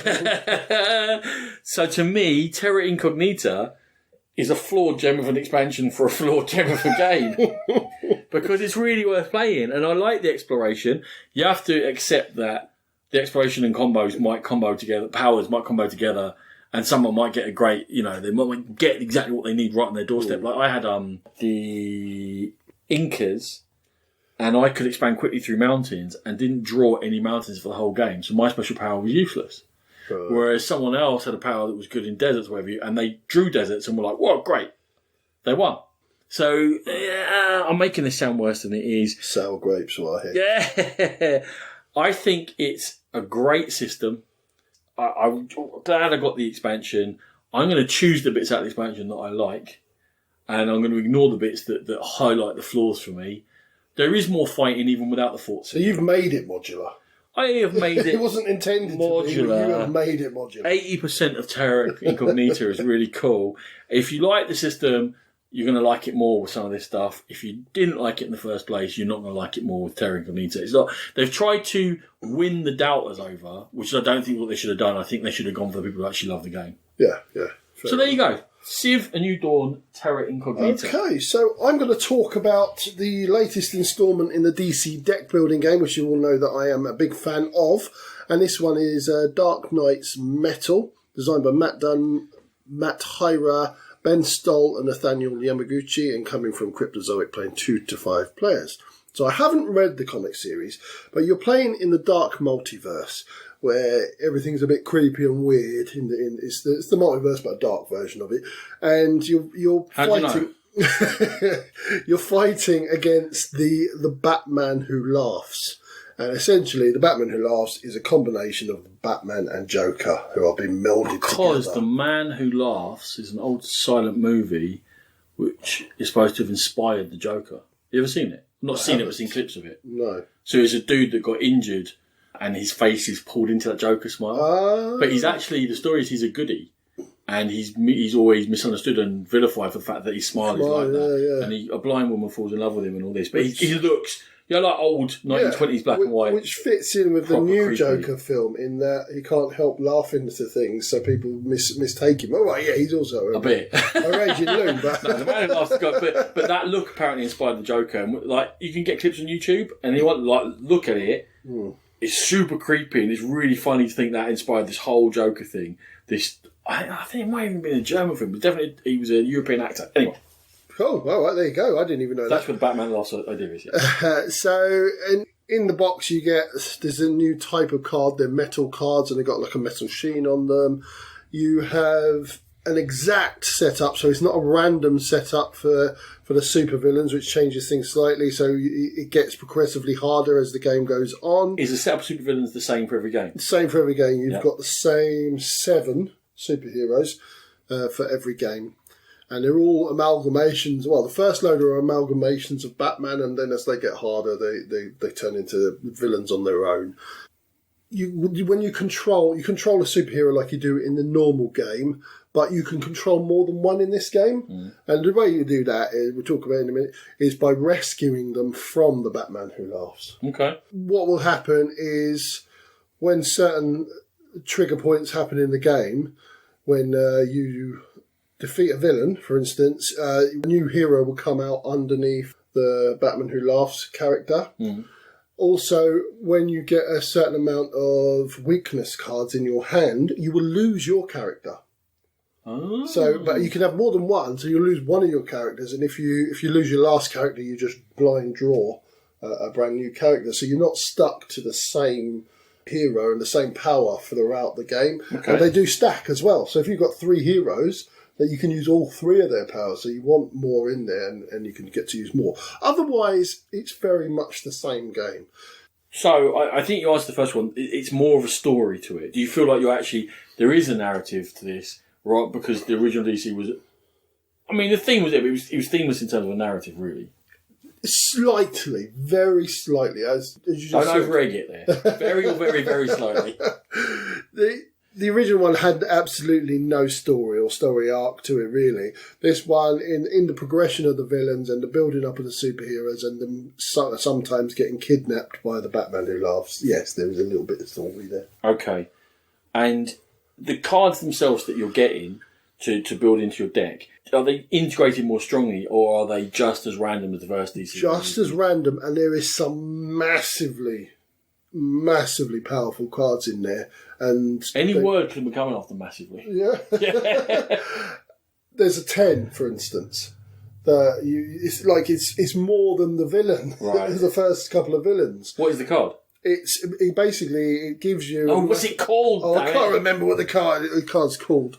But it gives you a load of power in the game, and it also gives you end game points, but it directly linked how many weaknesses you've got in your hand. Okay. So it can be massive if you keep your weakness down, and when it comes out, it's huge. I think it's +5 or +6 power or something like that. So there are those huge big cards, and they brought into another element in the metal cards, and the metal cards are standalone. Like they react to things. It will say, if you've got a metal card in your hand, do this, blah blah blah, and they are beautiful. Let me just say, beautiful. How much of the appeal was the Batman theme? Because Batman's cool.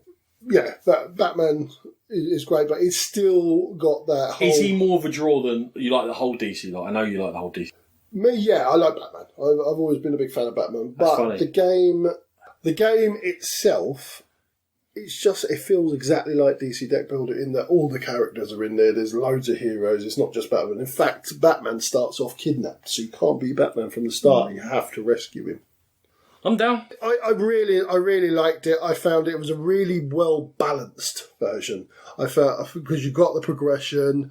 It's still competitive. You're still trying to score It's still points. competitive. Yeah, same setup. You're still buying from the thing, trying to score as much points as you can, kill the villains, and when the last villain goes, that's the end of the game. And yeah, I love the artwork. I've always loved the artwork. It's just it's a better version because they've been doing those verses.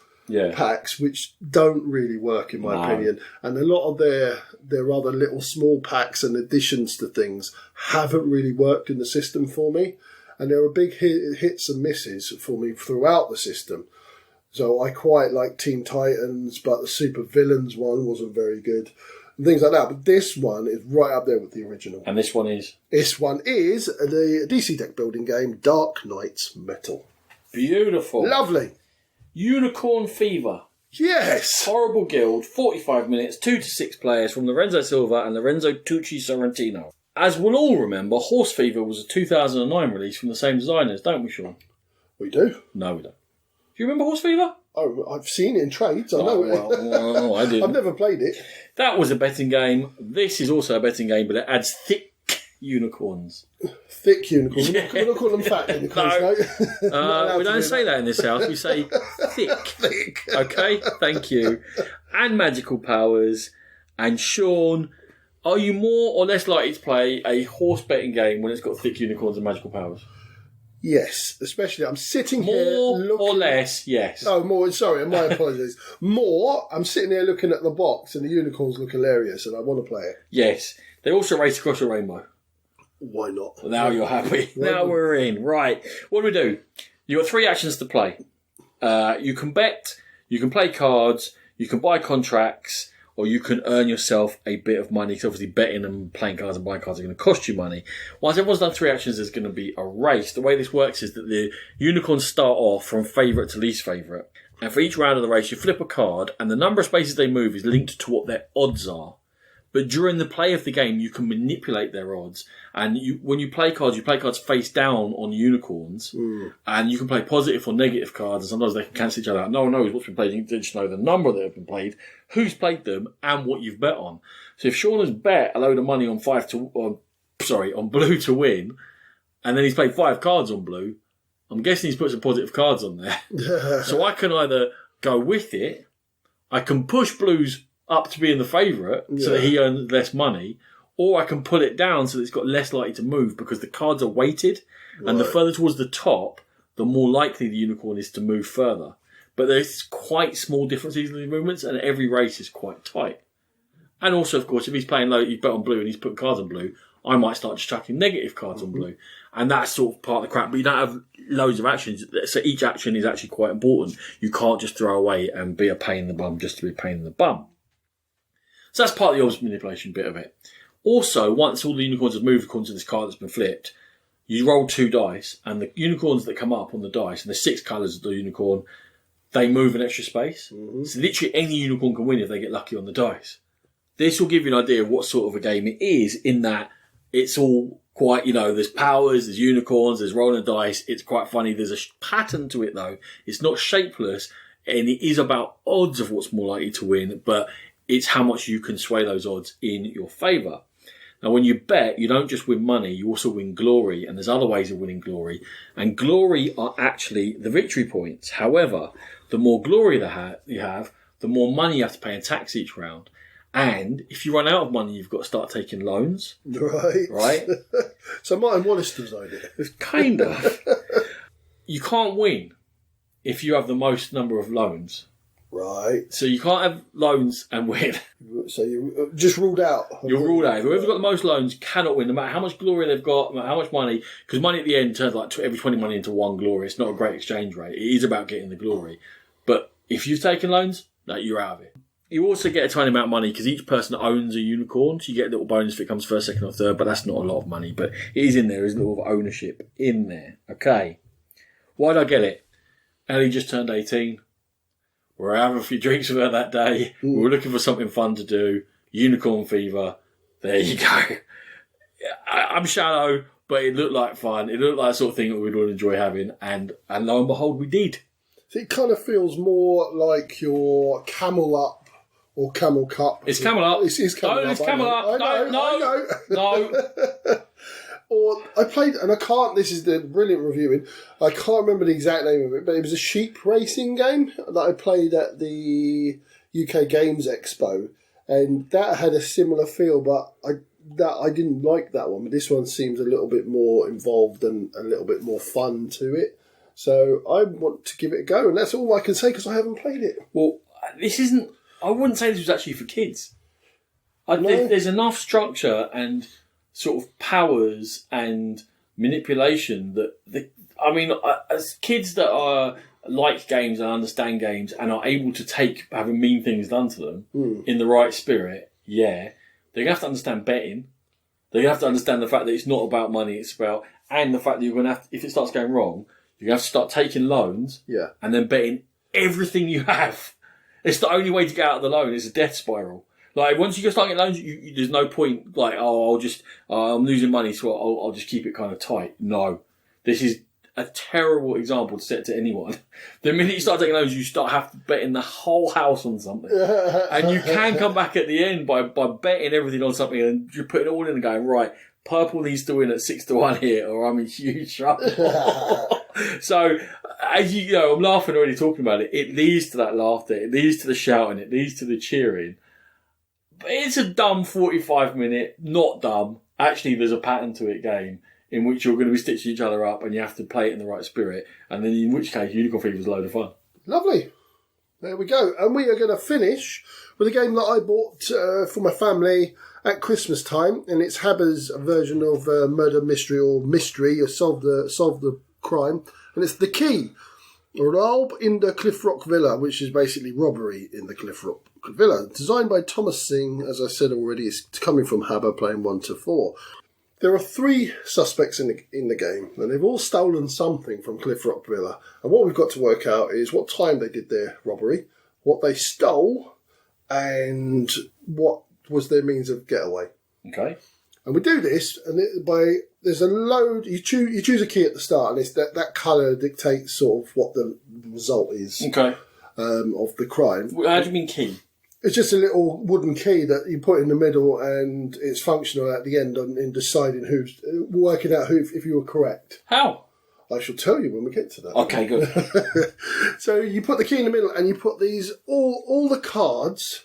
And there's a big deck of cards all around in a circle. You just sort of spread them around the table.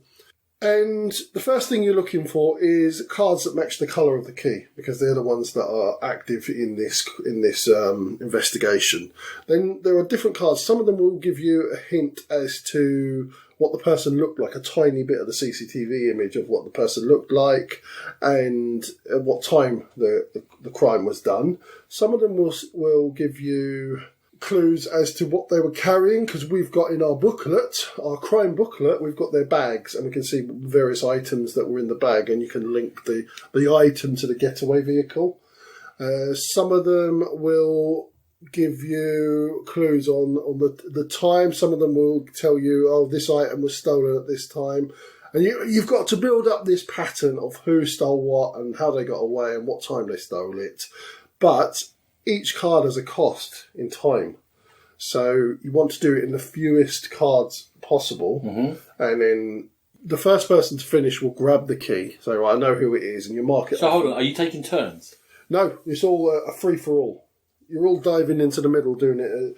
And you can grab any card you want. Any card, you're just making sure that it's the colour of the key. The colour of the key. It'll tell you the cost of the card on the front, and it'll tell you roughly what you're going to see on the other side, whether it's a CCTV image or tell you a clue about what was stolen, etc. So you're building up, and there's a combination. So if the guy with the hat stole at 2:00 and he stole the tiara, you will mark that down. Why do you need a tiara for when he's got a hat? Well, no one will see it. He's rude and he's greedy. So that's what you're trying to do. And you're trying to do it as quickly as you can. And the person who finishes first will grab the key from the middle and say, I finished. And they will get a small bonus at the end. And everyone else will finish off and try to get to the combination of who did it and etc. Then there's a little board. It's not that technical. There's a little board. There are little holes in it. And if your combination matches one of the holes on the board, you put the key through it and you flip the board over. If the colour of the key matches the colour of what's on the other side, then you're correct in your estimations. The person with the key gets to throw away one of their cards, and then you add up all the time that you've taken on the cards, and the person who took the least time is the winner. But they have to have been correct. They have to have been correct. They can't see the combination someone else is using. No, we all finish, and we all say this is our combination. We show it, and then we find the combination. Like the person who finish first will do the first one. If they pull it out and it's a black key and it's a red thing on the back, a lock on the back, then they go, all right, well, I was wrong. Put it back to the next person who finished. Do you find that people end up with different combinations very often? Not really. So what's the age range for starters? The age range it starts at 8. Okay. But you have an 8? I do have an 8. How was that? And it's putting everything together, and it's remembering. There are little tick boxes to say, right, okay, so I do know that the older woman has stolen the idol, but I don't know what her getaway was, or I don't know what time she did it. So you tick off that and that, but then you get to negate the other two. So I know that she stole the idol, so the other two can't have. Mm-hmm. He struggles a little bit with the crossing off the information that's in addition to what he's exactly found out. Right. So he needs a little bit of help. There's a name for that. I'm trying to think of it. He needs a little bit of help. But negative deduction or something like that. Yeah. You're ruling out all the things it can't be. Induction. Okay, yes, whatever. Yeah. Conduction. Frimduction. Reduction. Blinduction. Yeah. Yeah, why not? So I know Blinduction. How do you know him? Well, I've met him a few times around and about. I know what that means. Yeah. So, Rona, it's simple to get into. Sometimes you can feel it's a bit of the luck of the draw. One big negative for me, you've got the same 3 characters and you've got, I think it's 8 different colour keys, But you're playing effectively the same game with the same characters over and over again, but there's just a different combination of who's done what. So we've played it 3 times now, and I'm starting to flag. Is James starting to flag? He really enjoys it, but we're really spacing out the plays. Right, yeah. He doesn't. He's normally, when he really likes a game, he'll say, "Can we play that tomorrow? Can we play that tomorrow?" Yeah. This one, he go, "I like that." You do that too. I do. Yeah, okay, fair enough. He goes, "I like that," but you never get the, "Oh, can we play it tomorrow?" Okay. So, yeah. The cards in the photos looked not that appealing for a kid's game in terms of colour and brightness and Functional. Yeah, they were functional. They weren't... But they are what they have to be. You can't have too much extra information on there. It has to be focused. I was wondering how much the physical appeal would be for them. I think the physical appeal is in the theme. Right. Is in the sort of trying to work out, and the screens are quite good, and your booklet is quite good, colourful. It's got big cartoony people. Okay. So that side of it's fine, but the cards themselves are quite bland and functional. So I looked at the wrong key because you only told me the key. I didn't. I sent you a picture of this one. I deny that. I didn't look at the robbery in Cliff Rock Villa. I looked at the murder at the golf club. And it did have me scratching at what stage someone approved the theme of a golf club for an 8-year-old's game. John Wilder play a game about the golf club. What? Cliff Rock Villa's not exactly... No, I think it's not like Murder at the Zoo or something. No, that's what I was thinking. The themes are a bit... They are a bit funny. They are a bit funny, and I don't think it's a massive hit, if I'm absolutely honest. It's obviously got a shelf life unless you've... Well, if you've got a great memory, you're going to remember the combinations, or you're going to remember roughly what the combinations were. But I suppose you could replay it after you've played them all through, start again, because you're not going to remember the exact combinations. But it's going to feel the same after 3 or 4 anyway. Okay. So for me... Well, how expensive was it, though? It was... I'm trying to remember. I bought it from Thirsty Meeples. £20, £25. Okay. Wasn't massively You keep expensive. going, I'm going to look up the price of it. Okay, you look at the price. So, yeah, as I said, it's very hectic, and it's an accessible investigation game. It's really simple to get into, but we did feel like the luck of the draw played a part, and the repetitive nature of it is starting to definitely wear on me and Natalie, and even to James to a degree, in that he's not begging for it. And the key, our role in the Cliff Rock Villa, is a semi-hit in our household. How much is it, Roland? £20.59. There you go. From, might as well give them a shout out, Beanie Games? Beanie Games, I've never heard of them. Or from Germany. Or from Germany, okay. Well, Thirsty Meeples, £17, £4 shipping. Oh, yeah. In that 20 to 25 range. Correct. There we go. So... That's all our reviews. Barry. That's all our reviews, not Barry. Definitely not Barry. That's all of our reviews done. Thanks, Sean. That was amazing. Shall we get on to our traditional, what have you looked at, what have you backed, and Let's do what's it. come into the collection? I shall tell you right off the bat, Roland, I have backed nothing other than Core Quest. I know you've backed Core Quest, and so have I. Ah, well done. And God damn it, if you're a child in my family this Christmas, you're getting a copy of Core Quest for Christmas. Well, that big northern idiot has managed to get his way onto BBC. And ITV. And ITV, yeah. And in the papers. Good Lord. You're desperate for Almost stories. almost like he's good at this. I don't really like the media side of it. I don't really look at him. Playing them like a fiddle. Last I looked, it was, 87 grand? It was 80-something, I backed it today, so it was 80-something grand. So it's doing well. So Core Quest, if you're any interest, if you're looking for birthday presents, Christmas presents for children ages 5 and up, amazing. I've never played it. Amazing dungeon crawler with you're able to put your own characters in everything. You heard Dan talking about it a couple of episodes ago. Yeah, well, shut up. Core Quest, back it. I'm sure it's great. Not a lot else that is appealing to me on there. There's the Castles of Mad Sean, Kingdom Rush is on there. Oh, of course, yes, you were going to talk about that. But Elemental Uprising. Yeah. It's a standalone second game. If you liked the sound of what I said about Kingdom Rush Rift in Time, this is another take on it. It's going to have some gameplay tweaks to it. It's going to be beautifully produced. Yeah. As I said in the review, you're going to have to listen to what we said about gameplay and decide whether that suits you or not. And if you think it does, I really recommend it. And I had loads of fun with it. And I played it I don't know how many times I've played it. And Quite a you few, know and from enjoyed Lucky them all. Duck that he's going to come on roughly on time, it's going to come in good condition, and it's going to be a lovely production. So That's all the basics of Kickstarter. There you go. Yes, they are good at that. I have got 2 more I backed. Oh, have you? I've got one on Kickstarter. I think I talked about it last time, Carnegie. No, I think you were sniffing last time. Well, I Carnegie. sniffed. It went right up my nose and into my simple little brain. So it's a Xavier Georges, and it's a thinky one. The idea of that sort of development of America in the late Victorian era, will be Victorian era to us, and sort of the rise of industry and all that. It's an interesting thing to me. It's not without its controversies. Obviously, people had to get climbed over for certain people to rise to the top. Yeah. Understood. In terms of gameplay, I think it's very little related to the theme itself. But it seemed incredibly tight and deep for only 20 actions each, so I went for it. Lovely. And this tool, the talked about that, iconography, didn't we? which we know is going to be on point. And the last one was on GameFound.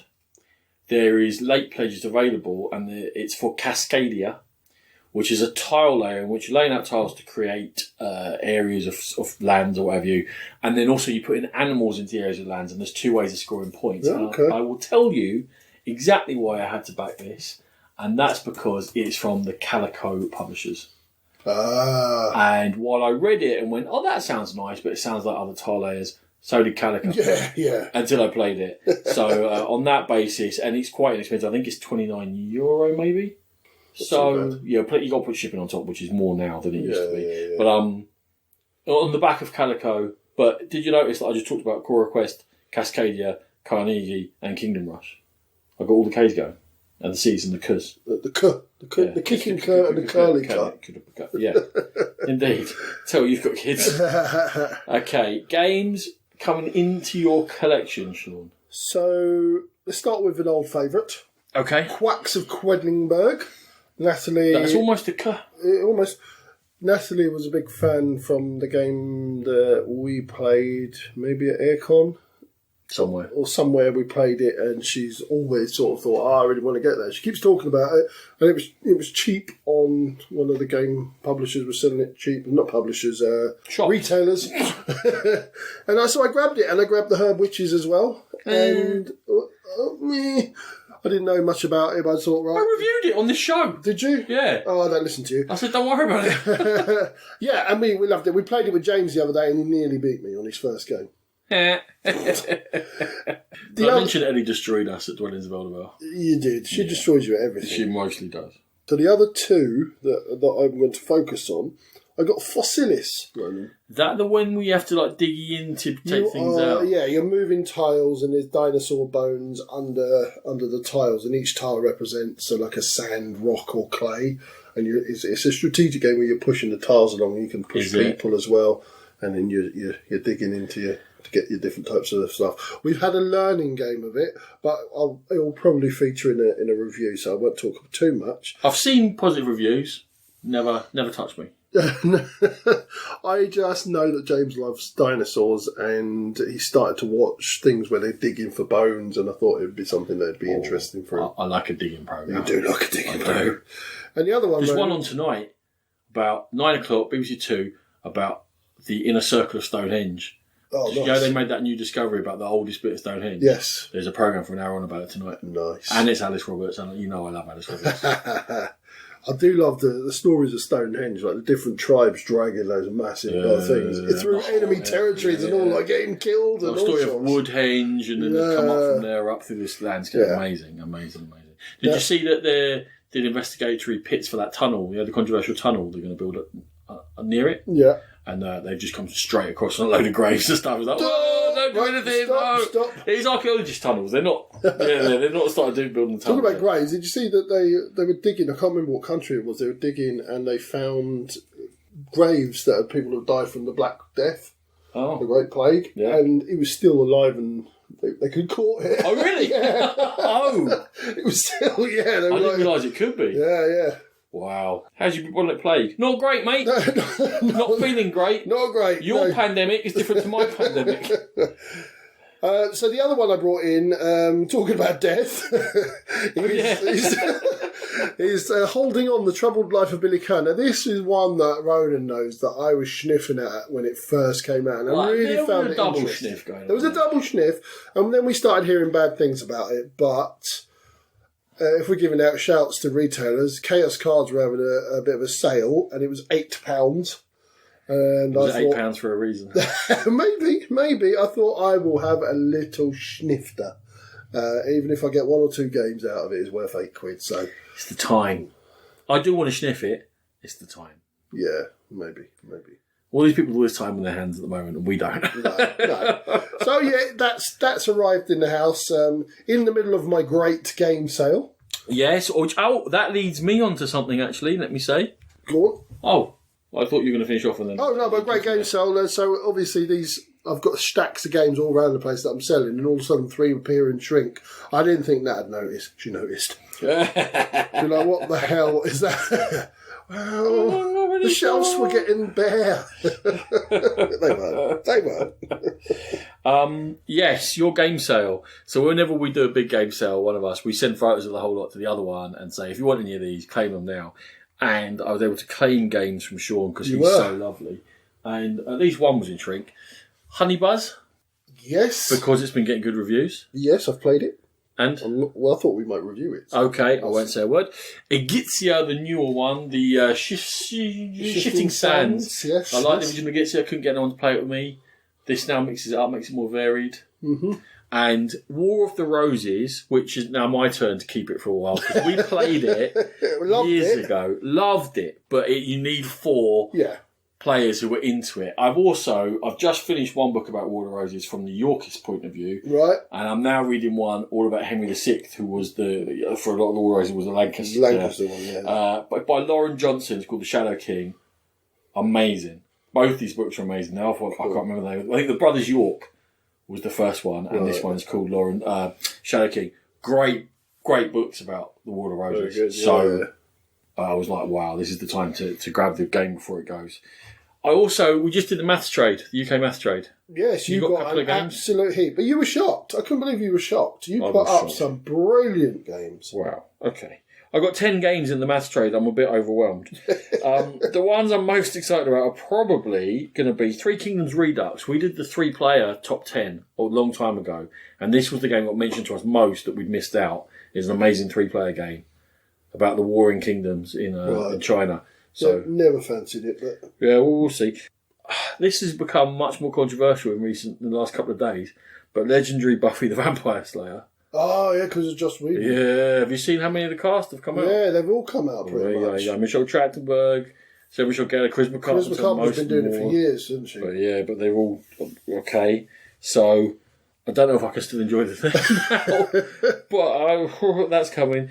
One I think you might like, Barbarians: The Invasion. You know what? Someone was selling it the other day on the forum that we used to sell our games, and I had a little snifter, but I didn't get in. You haven't got to be so quick in that. I didn't get in time. I kind of almost got it with you in mind. Those are like the 3 most exciting ones of those 10, and a couple of purchases. One Kickstarter turned up is Journey of the Emperor, which came from Mr. B Games. It's again actually set in Chinese history, but the real point here is that it had been on, I think, the Journey of the Emperor itself, possibly under the hooves of the horses. It got mushed, didn't it? It got absolutely battered. The outside was battered. I was like, maybe we're all right. Open it up. The inside was battered. I couldn't open the box. Have you seen Amazon sometimes have started sending out games just as they are with the sticker? Oh yeah, they've been doing that for years. I had one turn up, but it was perfect. Oh really? Yeah.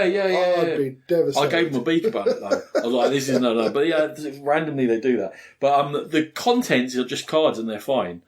But they're going to send me another box. Okay. I kind of feel a bit bad about it. I'm like, no, you don't really. You spend $20 in postage, just send me a box. But I thought I'd tell them anyway. Anyway, the other one I bought was Apocalypse Road, which is Thunder Road, the GMT racing game, which is like 90 minutes, 2 hours. But Mad Max. This is when you asked my opinion and completely went a different way. Yeah, because you chose a terrible game with only white people in it, by the way, Last Aurora. You gave it as an option. And then I looked deeper into it and went, no, that's a terrible choice. I'm not getting It was the only one I'd heard of, so I'm like, yeah, that one. I climbed down now. I know what you were doing. Apocalypse Road is... So it's got a simple sort of NASCAR racing thing where you're racing round and round and round, but you can attack each other, and you score 1 point every time you do a lap, but you also score 1 point every time you destroy someone else's vehicle. Like Death Machine or something. Yeah. But it's although it's GMT, it's supposed to be quite accessible, so I'm quite looking forward to that. Lovely. That's all the ones that have come into my collection. Lovely. And that's us. That is us. We're on Amazon Podcast, by the way, I checked. We are on Amazon. We talked about it before. Ah. They only just released their podcasting. Okay. So if you're on Amazon Music, you type in the Game Pit, we'll come up. Oh, there you go. There's a thing. There's a thing that two of us can do. Yeah. I'm following us. Sean, thank you so much for the wonderful episode. Ichabod, thank you so much. Great. Great. Thanks, everyone, for listening. We hope you enjoyed it. Next time, we're coming back with a top 10 from 10 years ago. Yeah, and we're trying to get somebody else involved. We don't know who yet. Someone might or join maybe us. Not. Or maybe not. Yeah, it wasn't really worth mentioning. There may or may not be another person with her. And then after that, we'll be back to reviews. Sean, see how quickly you can see us out. Well, we're not doing the what we're on anymore, so that's gone. That's good. So email us at thegamepitpodcast@gmail.com. Thanks, bye. Most important one, we are proud members of the Dice Tower network. Yes. Go there and to the Dice Tower itself for gaming goodness galore. Email, as Ronan just said, thegamepitpodcast@gmail.com.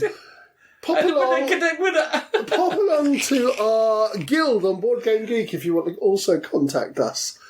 We are on Twitter, Instagram. Podbean. No, stop, you're ruining it. And iTunes. Kind of Apple Facebook. Podcasts. Kind of Facebook. You're doing Facebook. Yeah, it still gets updated. Kind of Instagram. No, I do Instagram all the time. Oh, do you? I do. Well, Not that you pay any attention. I don't, that's right. I just do Twitter. You just don't value me. Yeah, thank you very much for listening, and we'll catch you next time on The Game Pit. Music by E. Aaron. That's the most important one.